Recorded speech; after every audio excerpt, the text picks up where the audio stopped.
Hello friends, welcome to ILA classes, the School of Competitive Exams. ಇದು June ತಿಂಗಳ current affairs ರಿವಿಷನ್ನ ಎರಡನೇ part ಆಗಿದ್ದು, ಈ ಸೆಷನ್ನಲ್ಲಿ ಜೂನ್ ಎರಡನೇ ವಾರದ ಪ್ರಮುಖ ಕರೆಂಟ್ ಅಫೇರ್ಸ್ ಟಾಪಿಕ್ಗಳನ್ನು ರಿವೈಸ್ ಮಾಡೋಣ. ಈ ರಿವಿಷನ್ ಸೆಷನ್ನ ಮೊದಲ ಇಂಪಾರ್ಟೆಂಟ್ ಟಾಪಿಕ್ ರೆಪೋ ದರ ಅಥವಾ ರೆಪೋ ರೇಟ್ ಬಗ್ಗೆ ಇದೆ. ನ್ಯೂಸ್ ಏನು ಅಂತಂದ್ರೆ, ರಿಸರ್ವ್ ಬ್ಯಾಂಕ್ ಆಫ್ ಇಂಡಿಯಾದ ಗವರ್ನರ್, ಈಗ ಸದ್ಯದ RBIನ ಗವರ್ನರ್ ಯಾರು, ಶಕ್ತಿಕಾಂತ್ ದಾಸ್ ಅಂತ.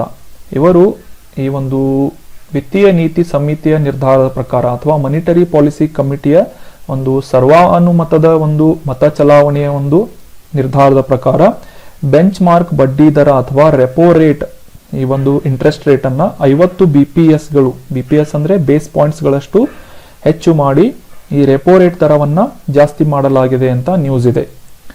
ಇನ್ನು ಈ ಭಾರತೀಯ ರಿಸರ್ವ್ ಬ್ಯಾಂಕ್ RBI ಈ ರೆಪೋ ರೇಟ್ ಅನ್ನ 50 ಬೇಸಿಸ್ ಪಾಯಿಂಟ್ ಅಂದ್ರೆ ಇದಕ್ಕಿಂತ ಮುಂಚೆ 4.40 ಅಷ್ಟು ಇದ್ದಂತಹ ಈ ರೆಪೋ ರೇಟ್ ಅನ್ನ 50 ಬೇಸ್ ಪಾಯಿಂಟ್ ಗಳಷ್ಟು ಹೆಚ್ಚಿಗೆ ಮಾಡಿ 4.90% ಗೆ ಹೆಚ್ಚಿಸಿದೆ. ಅಂದ್ರೆ ಸದ್ಯದ ರೆಪೋ ರೇಟ್ ಅಥವಾ ರೆಪೋ ದರ ಎಷ್ಟು ಅಂತಂದ್ರೆ 4.90%. RBI ಫೈನಾನ್ಸಿಯಲ್ ಇಯರ್ 23 ಅಥವಾ ಈ ಆರ್ಥಿಕ ವರ್ಷ 2023ರ ಒಂದು ಹಣದುಬ್ಬರದ ಪ್ರಕ್ಷೇಪಣವನ್ನ, ಈ ಇನ್ಫ್ಲೇಷನ್ ರೇಟ್ ಅನ್ನ 5.7% ನಿಂದ 6.7% ಗೆ ಏರಿಕೆಯನ್ನ ಮಾಡಿದೆ, ಪರಿಷ್ಕರಿಸಿದೆ ಅಂತ ಕೂಡ ಈ ಒಂದು ನಿರ್ಧಾರವನ್ನ ಕೂಡ ಕೈಗೊಳ್ಳಲಾಗಿದೆ. ಅದೇ ರೀತಿ ಈ ಒಂದು ರೆಪೋ ರೇಟ್ ನ ಸಂಬಂಧಿಸಿದಂತಹ ಕೆಲವೊಂದು ಬೆಳವಣಿಗೆಗಳನ್ನ ನೋಡೋದಾದ್ರೆ, 2023ರ ಒಂದು ಆರ್ಥಿಕ ವರ್ಷದ GDPಯ ಬೆಳವಣಿಗೆಯ ಒಂದು ಮುನ್ಸೂಚನೆಯನ್ನ ಅಥವಾ ಫೋರ್ಕಾಸ್ಟ್ ಅನ್ನ 7.2% ಅಂತ ಬದಲಾಯಿಸಿದೆ ಅಂತ ಕೂಡ ನ್ಯೂಸ್ ಇದೆ. ಸೊ ಭಾರತದ GDPಯ ಬೆಳವಣಿಗೆ 2023ರಲ್ಲಿ RBIನ ಪ್ರಕಾರ ಒಂದು ಮುನ್ಸೂಚನೆಯ ಪ್ರಕಾರ ಎಷ್ಟು ಇರುತ್ತೆ ಅಂದ್ರೆ 7.2% GDPಯ ಬೆಳವಣಿಗೆ ಭಾರತದಲ್ಲಿ ಹೊಂದಲಿದೆ ಅಂತ ಹೇಳಲಾಗ್ತಾ ಇದೆ. ಇನ್ನು ಈ ರೆಪೋ ರೇಟ್ ಹೆಚ್ಚು ಅಥವಾ ಕಡಿಮೆ ಮಾಡುವುದರಿಂದ ನಮ್ಮ ಭಾರತದ ಆರ್ಥಿಕ ವ್ಯವಸ್ಥೆಯಲ್ಲಿ ಸಾಕಷ್ಟು ಬದಲಾವಣೆಗಳನ್ನ ನಾವು ಕಾಣಬಹುದು.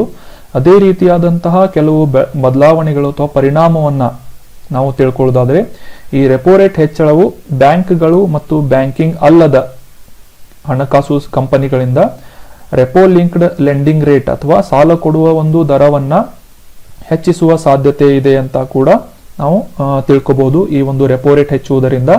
ಅದೇ ರೀತಿ MCLR, marginal cost of fund based lending rate ಅಂತ ಕರೀತಾರೆ. ಇದನ್ನ ಕನಿಷ್ಠ ವೆಚ್ಚದ ನಿಧಿ ಆಧಾರಿತ ಸಾಲದ ದರ ಅಂತ ಕೂಡ ಕರೀತಾರೆ. ಇದನ್ನ ಕೂಡ ಹೆಚ್ಚಿಸುವ ನಿರೀಕ್ಷೆಯನ್ನ ನಾವು ಕಾಣಬಹುದು. ಅದೇ ರೀತಿ ಈ ರೆಪೋ ರೇಟ್ ಏರಿಕೆಯಿಂದ ಬ್ಯಾಂಕ್ಗಳ ನಿಧಿಗಳ ವೆಚ್ಚ ಏರಿಕೆಯಾಗಲಿದೆ ಅಂತ ಕೂಡ ನಾವು ನಿರೀಕ್ಷೆಯನ್ನ ಮಾಡಬಹುದು ಈ ರೀತಿ ರೆಪೋ ರೇಟ್ಗಳನ್ನ ಹೆಚ್ಚಿಸುವುದರಿಂದ. ಮತ್ತೆ ನಿವ್ವಳ ಫಲಿತಾಂಶವು ಅಸ್ತಿತ್ವದಲ್ಲಿರುವ ಸಾಲಗಾರರ ಸಮಾನ ಮಾನಸಿಕ ಕಂತುಗಳಲ್ಲಿ EMI ಅಂತ ಕರಿತೇವೆ. ಈ ಒಂದು ರೇಟ್ಗಳಲ್ಲಿ ಕೂಡ ಹೆಚ್ಚಿಸುವಂತಹ ಸಾಧ್ಯತೆಯನ್ನ ನಾವು ಕಾಣಲಿದ್ದೇವೆ.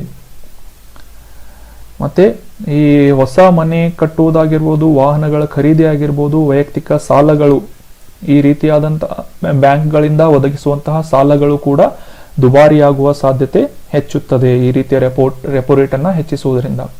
ಸಿಂಪಲ್ ಆಗಿ ರೆಪೋ ರೇಟ್ ಅಂದ್ರೆ ಏನು ಅಂತ ತಿಳ್ಕೋಣ. ರೆಪೋ ರೇಟ್ ಅಂತಂದ್ರೆ ಓವರ್ ನೈಟ್ RBI ನಿಂದ ಈ ಒಂದು ಬ್ಯಾಂಕ್ಗಳಿಗೆ, ಫೈನಾನ್ಷಿಯಲ್ ಬ್ಯಾಂಕ್ಗಳಿಗೆ, ಕಮರ್ಷಿಯಲ್ ಬ್ಯಾಂಕ್ಗಳಿಗೆ ಸಾಲವನ್ನ ನೀಡಲಾಗುತ್ತೆ. ಸೊ ಆ ಸಾಲಕ್ಕೆ ಬದಲಾಗಿ ಕೆಲವೊಂದಷ್ಟು ನಿರ್ಧರಿತವಾದಂತಹ ಒಂದು ಇಂಟ್ರೆಸ್ಟ್ ರೇಟ್ ಅನ್ನ RBI ನಿಂದ ಚಾರ್ಜ್ ಮಾಡಲಾಗುತ್ತೆ ವಿತ್ ಕೊಲ್ಯಾಟ್ರಲ್. ಈ ಚಾರ್ಜ್ ಮಾಡುವಂತಹ ಬಡ್ಡಿ ದರದ ರೇಟ್ ಏನಿರುತ್ತೆ, ಇಂಟ್ರೆಸ್ಟ್ ರೇಟ್, ಅದನ್ನ ರೆಪೋ ರೇಟ್ ಅಂತ ಕರೀತಾರೆ.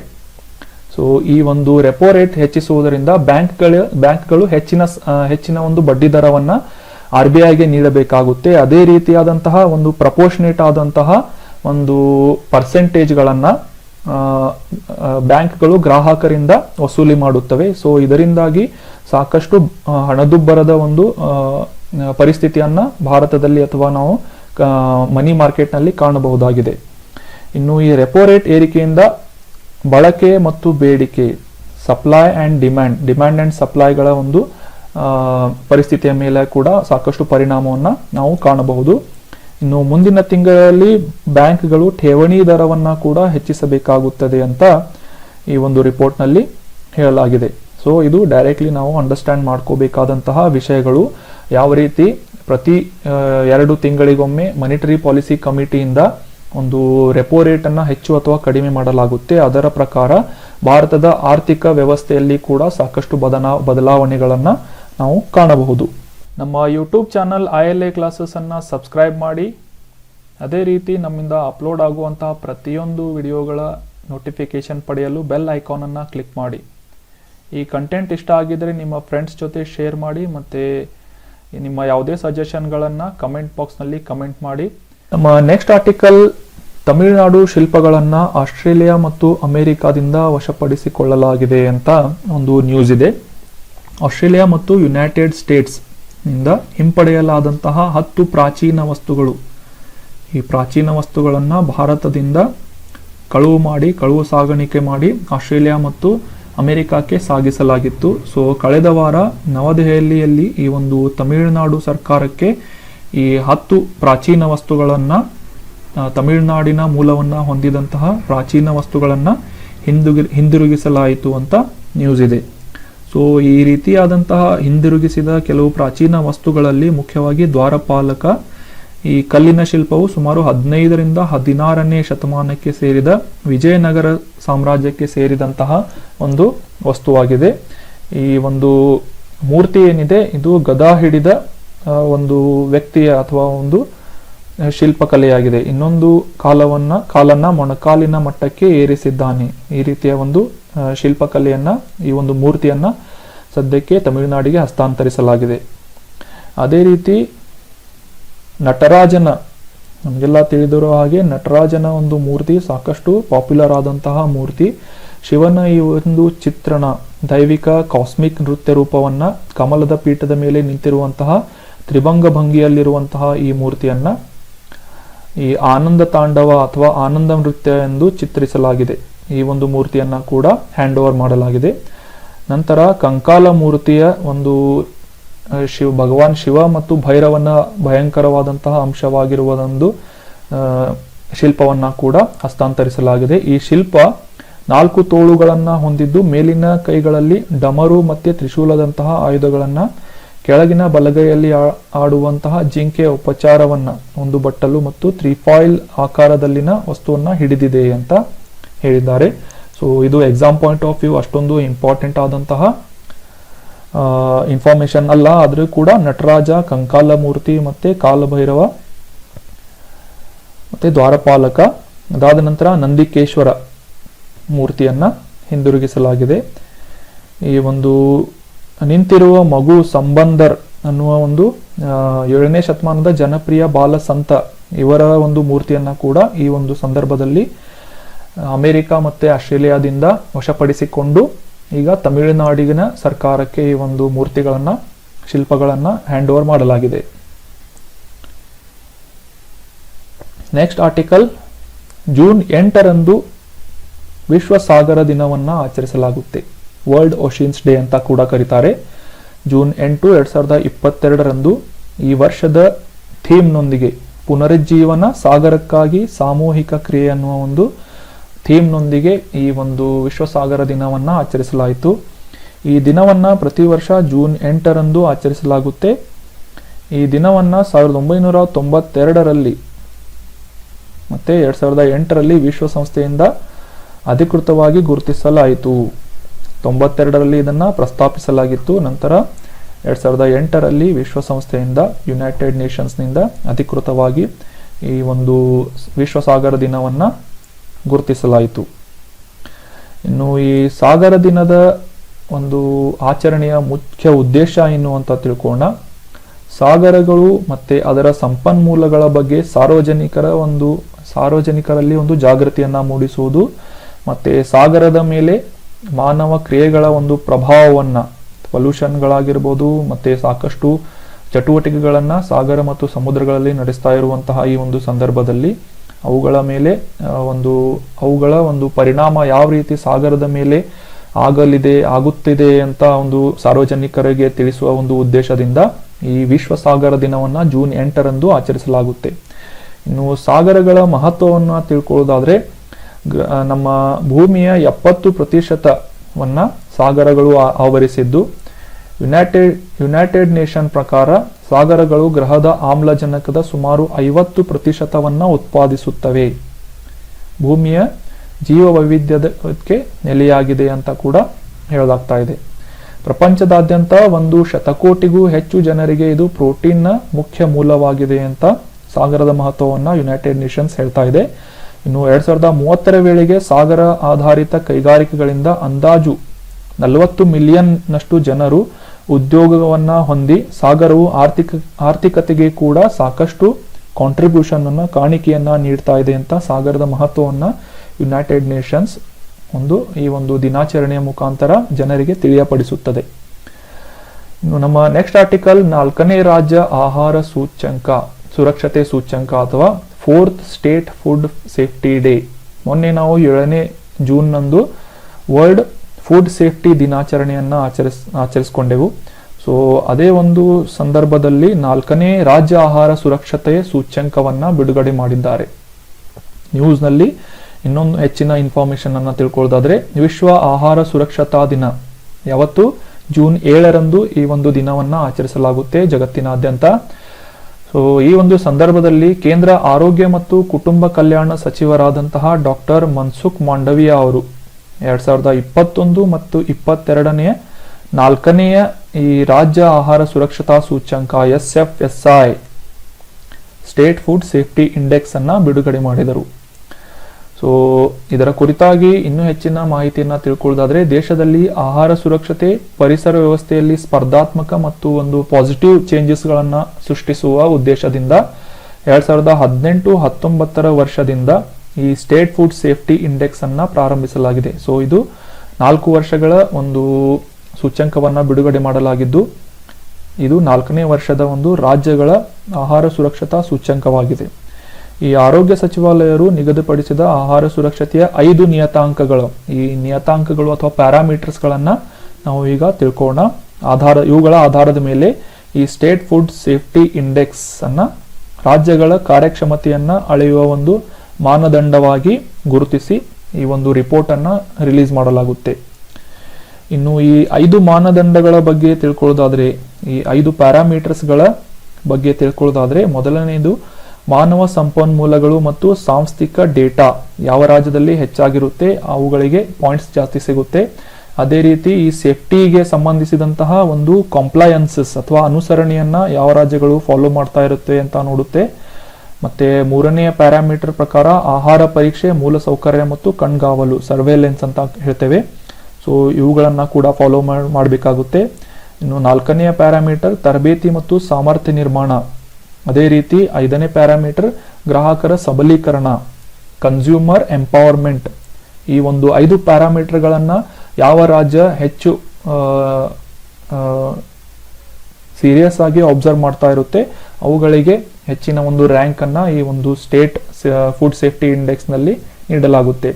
ಇನ್ನು ಈ ವರ್ಷದ ವಿಜೇತರ ಒಂದು ಪಟ್ಟಿಯನ್ನ ನೋಡುವುದಾದ್ರೆ, ದೊಡ್ಡ ರಾಜ್ಯಗಳಲ್ಲಿ ತಮಿಳುನಾಡು ಈ ಒಂದು ರಿಪೋರ್ಟ್ ನಲ್ಲಿ ಅಗ್ರ ಶ್ರೇಯಾಂಕವನ್ನ ಪಡೆದಿದ್ದು, ಗುಜರಾತ್ ಮತ್ತೆ ಮಹಾರಾಷ್ಟ್ರ 2 ಮತ್ತು 3ನೇ ಸ್ಥಾನದಲ್ಲಿವೆ. ಚಿಕ್ಕ ರಾಜ್ಯಗಳಲ್ಲಿ ಗೋವಾ ಮೊದಲನೇ ಸ್ಥಾನದಲ್ಲಿದ್ದು, ನಂತರ ಮಣಿಪುರ್ ಮತ್ತು ಸಿಕ್ಕಿಂ 2 ಮತ್ತು 3ನೇ ಸ್ಥಾನದಲ್ಲಿವೆ. ಇನ್ನು ಯೂನಿಯನ್ ಟೆರಿಟರೀಸ್ ಅಥವಾ ಕೇಂದ್ರಾಡಳಿತ ಪ್ರದೇಶಗಳ ಪೈಕಿ ಜಮ್ಮು ಮತ್ತು ಕಾಶ್ಮೀರ, ದೆಹಲಿ ಮತ್ತು ಚಂಡೀಗಢ ಮೊದಲ 2 ಸ್ಥಾನಗಳು ಮತ್ತೆ 3ನೇ ಸ್ಥಾನಗಳನ್ನ ಪಡೆದುಕೊಂಡಿವೆ. ಅಂದ್ರೆ ಜಮ್ಮು ಮತ್ತು ಕಾಶ್ಮೀರ ಏನಿದೆ FSSI ಇಂದ ಒಂದು ರಿಪೋರ್ಟ್ ಅನ್ನ ಬಿಡುಗಡೆ ಮಾಡಲಾಗುತ್ತೆ. ಸೊ ಆ ರಿಪೋರ್ಟ್ ನಲ್ಲಿ ಮೊದಲನೇ ಸ್ಥಾನವನ್ನ ಯೂನಿಯನ್ ಟೆರಿಟರಿಗಳ ಒಂದು ಕ್ಯಾಟಗರಿಯಲ್ಲಿ ಪಡೆದುಕೊಂಡಿದೆ. ಇನ್ನು ನೆಕ್ಸ್ಟ್ ಆರ್ಟಿಕಲ್ ವಿಶ್ವ ಬ್ರೈನ್ ಟ್ಯೂಮರ್ ದಿನಾಚರಣೆ. ಜೂನ್ 8ರಂದು ಪ್ರತಿ ವರ್ಷ ಈ ಬ್ರೈನ್ ಟ್ಯೂಮರ್ ಬಗ್ಗೆ, ಮೆದುಳಿನಲ್ಲಿ ಬೆಳೆಯುವಂತಹ ಒಂದು ಗಡ್ಡೆಯನ್ನ ಬ್ರೈನ್ ಟ್ಯೂಮರ್ ಅಂತ ಕರೀತಾರೆ.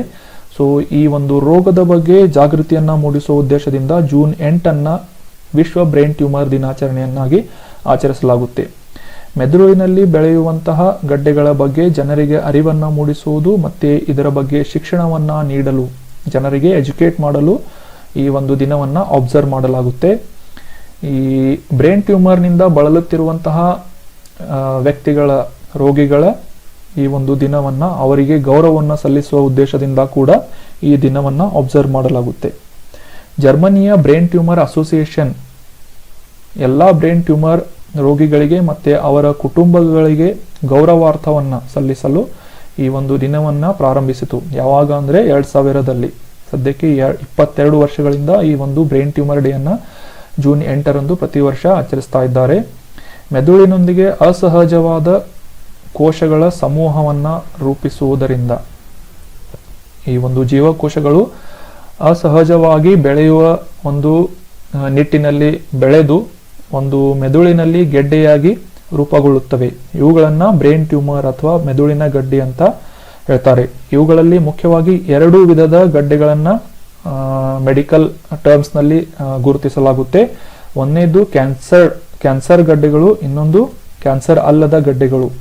ಸೊ ಈ ರೀತಿಯ 2 ಟ್ಯೂಮರ್ಗಳನ್ನ, ಬ್ರೈನ್ ಟ್ಯೂಮರ್ಗಳನ್ನ ಗುರುತಿಸಲಾಗುತ್ತೆ.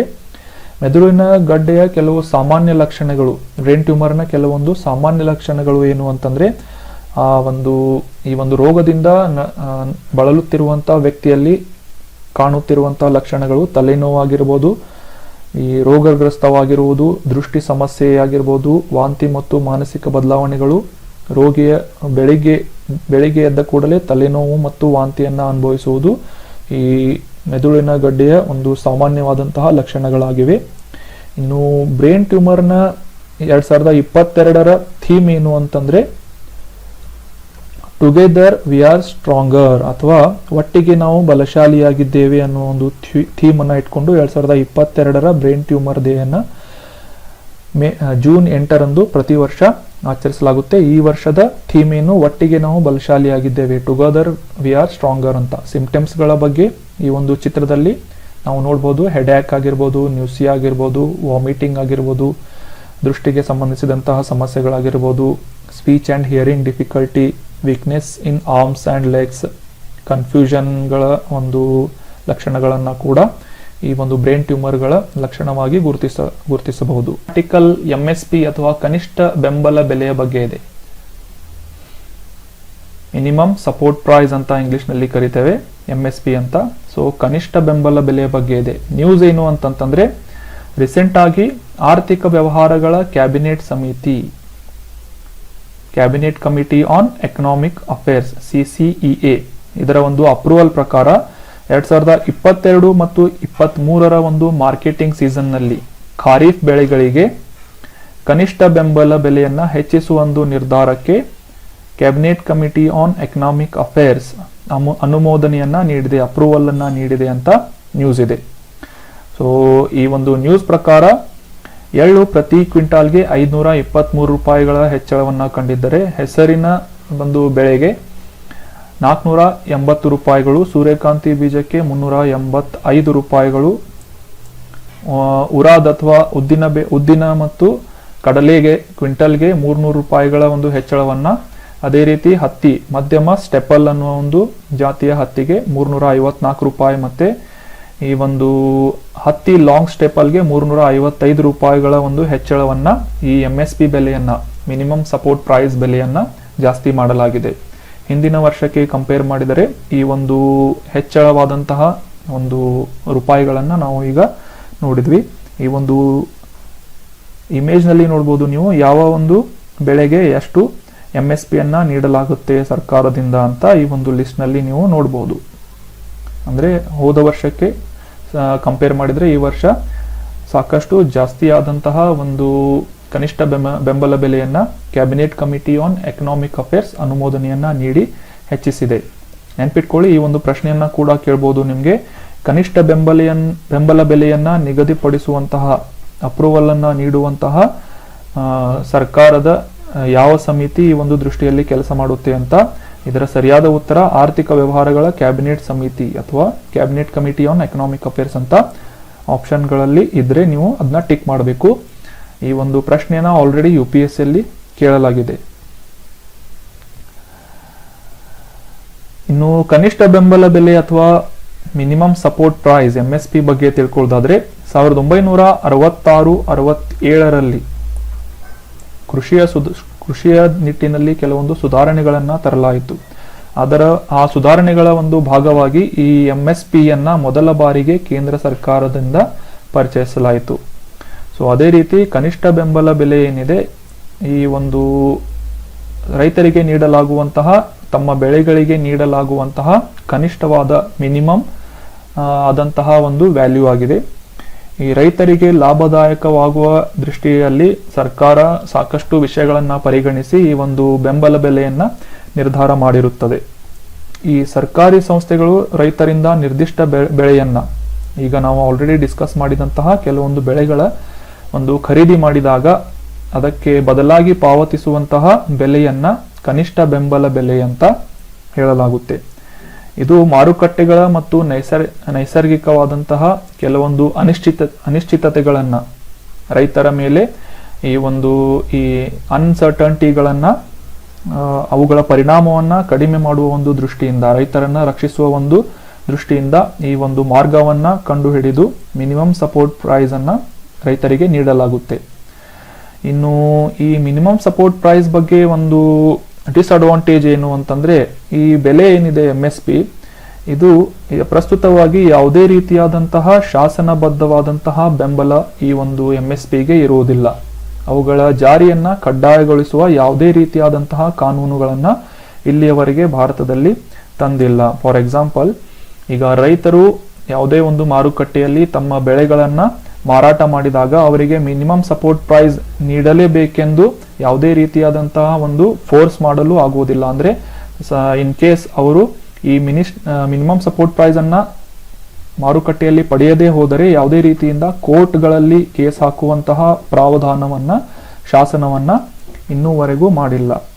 ನಮಗೆಲ್ಲ ಗೊತ್ತಿದ್ದ ಹಾಗೆ ಈಗ 2 ವರ್ಷದಿಂದ ನಡೆದಂತಹ ಈ ಒಂದು ಕೃಷಿಯ ಸಂಬಂಧಿತ ಒಂದು ಆಕ್ಟ್ ಏನು ತರಲಾಗಿತ್ತು, ಕೃಷಿ ಸುಧಾರಣೆಯ ಕುರಿತಾದಂತಹ ಆಕ್ಟ್, ಆ ಒಂದು ಸಂದರ್ಭದಲ್ಲಿ ಪಂಜಾಬ್ ಮತ್ತು ಹರಿಯಾಣದ, ಮುಖ್ಯವಾಗಿ ಪಂಜಾಬ್ ಮತ್ತು ಹರಿಯಾಣದ ರೈತರು ಈ ಒಂದು MSPಯನ್ನ ಶಾಸನಬದ್ಧ ಮಾಡಬೇಕು ಅಂತ ಕೂಡ ಬೇಡಿಕೆಯನ್ನ ಇಟ್ಟಿದ್ದರು. ನೀವು ರೆಗ್ಯುಲರ್ ಆಗಿ ನ್ಯೂಸ್ ಪೇಪರ್ನ ಓದ್ತಾ ಇದ್ರೆ ನಿಮ್ಗೆ ಈ ರೀತಿಯ ಒಂದು ಡೀಪ್ ಇನ್ಫಾರ್ಮೇಶನ್ಗಳು ಸಿಗ್ತಾ ಇರುತ್ತೆ. ಸೊ ಕನಿಷ್ಠ ಬೆಂಬಲ ಬೆಲೆ ಏನು ಅಂತ ತಿಳ್ಕೊಂಡ್ವಿ. ಅದೇ ರೀತಿ ಈ ಒಂದು ವರ್ಷ cabinet committee on economic affairs ಏನಿದೆ, ಈ ಬೆಳೆಗಳಿಗೆ ಮಿನಿಮಮ್ ಸಪೋರ್ಟ್ ಪ್ರೈಸ್ ಅನ್ನ ಒಂದು ಬೆಲೆಯನ್ನ ಹೆಚ್ಚು ಮಾಡಿದೆ ಅಂತ ನ್ಯೂಸ್ ಇದೆ. ಇನ್ನು ನಮ್ಮ ನೆಕ್ಸ್ಟ್ ಆರ್ಟಿಕಲ್ ಅಂತಾರಾಷ್ಟ್ರೀಯ ಪರಮಾಣು ಶಕ್ತಿ ಸಂಸ್ಥೆ ಅಥವಾ ಇಂಟರ್ನ್ಯಾಷನಲ್ ಅಟಾಮಿಕ್ ಎನರ್ಜಿ ಏಜೆನ್ಸಿ ಬಗ್ಗೆ ಇದೆ.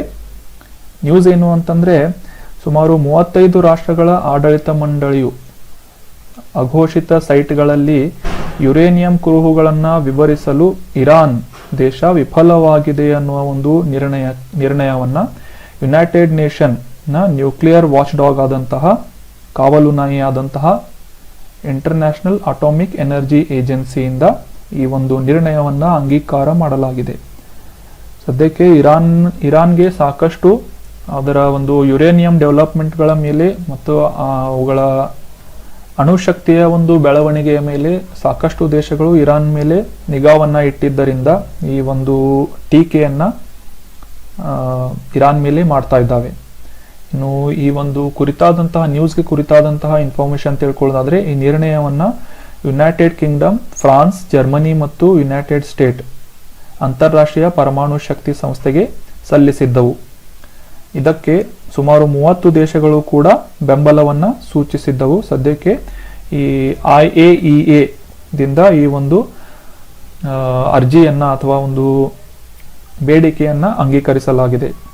ಈ ಒಂದು ನಿರ್ಧಾರಕ್ಕೆ ರಷ್ಯಾ ಮತ್ತೆ ಚೀನಾ ದೇಶಗಳು ವಿರೋಧವನ್ನ ವ್ಯಕ್ತಪಡಿಸಿದ್ದವು. ಅಂದ್ರೆ ಇರಾನ್ಗೆ ಸಪೋರ್ಟ್ ಮಾಡಿ ಈ ಎರಡೂ ದೇಶಗಳು ನಿಂತಿದ್ದವು. ಈ ನಿರ್ಣಯವನ್ನ ಇರಾನ್ ಖಂಡಿಸಿದೆ ಅಂತ ಕೂಡ ನ್ಯೂಸ್ ನಲ್ಲಿದೆ. ಆಬ್ವಿಯಸ್ಲಿ ತಮ್ಮ ದೇಶದ ವಿರುದ್ಧ ಯಾವುದಾದ್ರೂ ಒಂದು ನಿರ್ಣಯವನ್ನ ಅಂಗೀಕಾರ ಮಾಡಿದರೆ ಆ ನಿರ್ದಿಷ್ಟವಾದಂತಹ ದೇಶ ಅದನ್ನ ಟೀಕೆ ಮಾಡುವುದು ಸ್ವಾಭಾವಿಕವಾಗಿದೆ. ಇನ್ನು ಈ ಅಂತಾರಾಷ್ಟ್ರೀಯ ಪರಮಾಣು ಶಕ್ತಿ ಸಂಸ್ಥೆ ಅಥವಾ ಇಂಟರ್ನ್ಯಾಷನಲ್ ಅಟಾಮಿಕ್ ಎನರ್ಜಿ ಏಜೆನ್ಸಿ ನೆನ್ಪಿಟ್ಕೊಳ್ಳಿ, ಈ IAEA ಫುಲ್ ಫಾರ್ಮ್ನ ಎಕ್ಸಾಮ್ನಲ್ಲಿ ಕೇಳ್ಬೋದು, ಇಂಟರ್ನ್ಯಾಷನಲ್ ಅಟಾಮಿಕ್ ಎನರ್ಜಿ ಏಜೆನ್ಸಿ ಅಂತ. ಇದರ ಬಗ್ಗೆ ಇನ್ನೂ ಹೆಚ್ಚಿನ ಮಾಹಿತಿಯನ್ನು ತಿಳ್ಕೊಳ್ಳೋದಾದ್ರೆ ಈ ಒಂದು ಸಂಸ್ಥೆಯ ಮುಖ್ಯ ಉದ್ದೇಶ ಏನು ಅಂತಂದ್ರೆ ಪರಮಾಣು ಶಕ್ತಿಯ ಶಾಂತಿಯುತವಾದಂತಹ ಬಳಕೆಯನ್ನ ಉತ್ತೇಜಿಸುವ ದೃಷ್ಟಿಯಿಂದ ಕೆಲಸ ಮಾಡುವುದು ಈ ಅಂತಾರಾಷ್ಟ್ರೀಯ ಸಂಸ್ಥೆಯ ಮುಖ್ಯ ಮ್ಯಾಂಡೇಟ್ ಅಥವಾ ಕಾರ್ಯವಾಗಿದೆ. ಇನ್ನು ಈ ಇಂಟರ್ನ್ಯಾಷನಲ್ ಅಟಾಮಿಕ್ ಎನರ್ಜಿ ಏಜೆನ್ಸಿ ಏನಿದೆ, ಅಂತಾರಾಷ್ಟ್ರೀಯ ಒಪ್ಪಂದವಾದಂತಹ IAEA ಒಂದು ಶಾಸನದ ಮೂಲಕ 29 ಜುಲೈ 1957ರಲ್ಲಿ ಒಂದು ಆಟೋನಾಮಸ್ ಆದಂತಹ ಸ್ವಾಯತ್ತವಾದಂತಹ ಸಂಸ್ಥೆಯಾಗಿದ್ದರೂ ಕೂಡ ಸದ್ಯಕ್ಕೆ ಇದು ಯುನೈಟೆಡ್ ನೇಷನ್ಸ್ನ ಜನರಲ್ ಅಸೆಂಬ್ಲಿಯಲ್ಲಿ ಮತ್ತೆ ಸೆಕ್ಯೂರಿಟಿ ಕೌನ್ಸಿಲ್ ಈ ಎರಡಕ್ಕೂ ತನ್ನ ರಿಪೋರ್ಟಿಂಗ್ ಅನ್ನ ಮಾಡಬೇಕಾಗುತ್ತೆ. ಅಂದ್ರೆ ಆಟೋನಾಮಸ್ ಸಂಸ್ಥೆ ಆಗಿದ್ರೂ ಕೂಡ ಈ ಎರಡೂ ಸಂಸ್ಥೆಗಳಿಗೆ ರಿಪೋರ್ಟ್ ಮಾಡುವ ಒಂದು ಅವಶ್ಯಕತೆಯನ್ನ ಅಂತಾರಾಷ್ಟ್ರೀಯ ಪರಮಾಣು ಶಕ್ತಿ ಸಂಸ್ಥೆಗೆ ಇಡಲಾಗಿದೆ. ಅದೇ ರೀತಿ ಇದರ ಮುಖ್ಯ ಕಚೇರಿಯನ್ನ ತಿಳ್ಕೊಳ್ಳೋದಾದ್ರೆ ಯುರೋಪ್ ಖಂಡದಲ್ಲಿರುವಂತಹ ಆಸ್ಟ್ರಿಯಾದ ರಾಜಧಾನಿಯಾದಂತಹ ವಿಯೆನ್ನಾದಲ್ಲಿ ಈ ಇಂಟರ್ನ್ಯಾಷನಲ್ ಅಟಾಮಿಕ್ ಎನರ್ಜಿ ಏಜೆನ್ಸಿಯ ಮುಖ್ಯ ಕಚೇರಿ ನೆಲೆಗೊಂಡಿದೆ. So that was all about IAEA. ನೆನ್ಪಿಟ್ಕೊಳ್ಳಿ, ಇದರ ಒಂದು ಡೀಟೇಲ್ಸ್ ಅಥವಾ ಈ ಒಂದು ಸಂಸ್ಥೆಯ ಬಗ್ಗೆ ನಾವು ಡೀಟೇಲ್ ಆಗಿ ತಿಳ್ಕೊಂಡ್ವಿ. ಇನ್ನು ನಮ್ಮ ನೆಕ್ಸ್ಟ್ ಆರ್ಟಿಕಲ್ ಚಿರತೆಯ ಬಗ್ಗೆ ಇದೆ. ನ್ಯೂಸ್ ಏನು ಅಂತಂತಂದ್ರೆ ಈ ವರ್ಷದ ಆಗಸ್ಟ್ ವೇಳೆಗೆ ಮಧ್ಯಪ್ರದೇಶದ ಕುನೋ ಪಾಲ್ಪುರ್ ರಾಷ್ಟ್ರೀಯ ಉದ್ಯಾನವನಕ್ಕೆ ದಕ್ಷಿಣ ಆಫ್ರಿಕಾದಿಂದ ಚೀತಾವನ್ನ ತರಲು ಭಾರತ ಸಜ್ಜಾಗಿದೆ ಎಂದು ಕೇಂದ್ರ ಪರಿಸರ ಸಚಿವಾಲಯ ಮಂಗಳವಾರ ಅಥವಾ ಜೂನ್ 7ರಂದು ಈ ಒಂದು ನ್ಯೂಸ್ ಅನ್ನ ಅಧಿಕೃತವಾಗಿ ಹೇಳಿದೆ. ಚಿರತೆ ಭಾರತದಲ್ಲಿ 1952ರಲ್ಲಿ ಸಂಪೂರ್ಣವಾಗಿ ನಿರ್ನಾಮವಾಗಿತ್ತು ಅಂತ ಭಾರತ ಸರ್ಕಾರದಿಂದ ಅಧಿಕೃತವಾಗಿ ಘೋಷಿಸಿತ್ತು. ನಾವು ಈಗ ಕೆಲವೊಂದು ನ್ಯೂಸ್ನಲ್ಲಿ ನೋಡ್ತಾ ಇರ್ತೇವೆ, ಚಿರತೆಗಳು ಈ ಒಂದು ಹ್ಯೂಮನ್ ಹ್ಯಾಬಿಟಾಟ್ ಮೇಲೆ ಆಕ್ರಮಣ ಮಾಡಿದ್ದಾವೆ ಅಂತ. ಅವು ಚಿರತೆಗಳಲ್ಲ, ಅವುಗಳನ್ನ ಲೆಪರ್ಡ್ ಅಂತ ಕರೆಯಲಾಗುತ್ತೆ.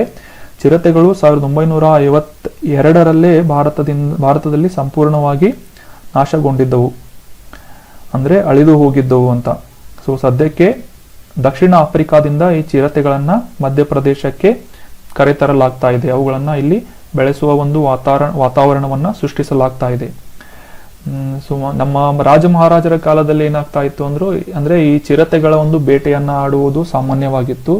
ಮತ್ತೆ ಇನ್ನಿತರ ಕಾರಣಗಳಿಂದಾಗಿ ಭಾರತದಲ್ಲಿ ಚಿರತೆಯ ಒಂದು ಸಂಖ್ಯೆ ಏನಿದೆ ಕಡಿಮೆಯಾಗುತ್ತಾ ಬಂದು 1952ರಲ್ಲಿ ಸಂಪೂರ್ಣವಾಗಿ ವಿನಾಶ ಹೊಂದಿದ್ದವು.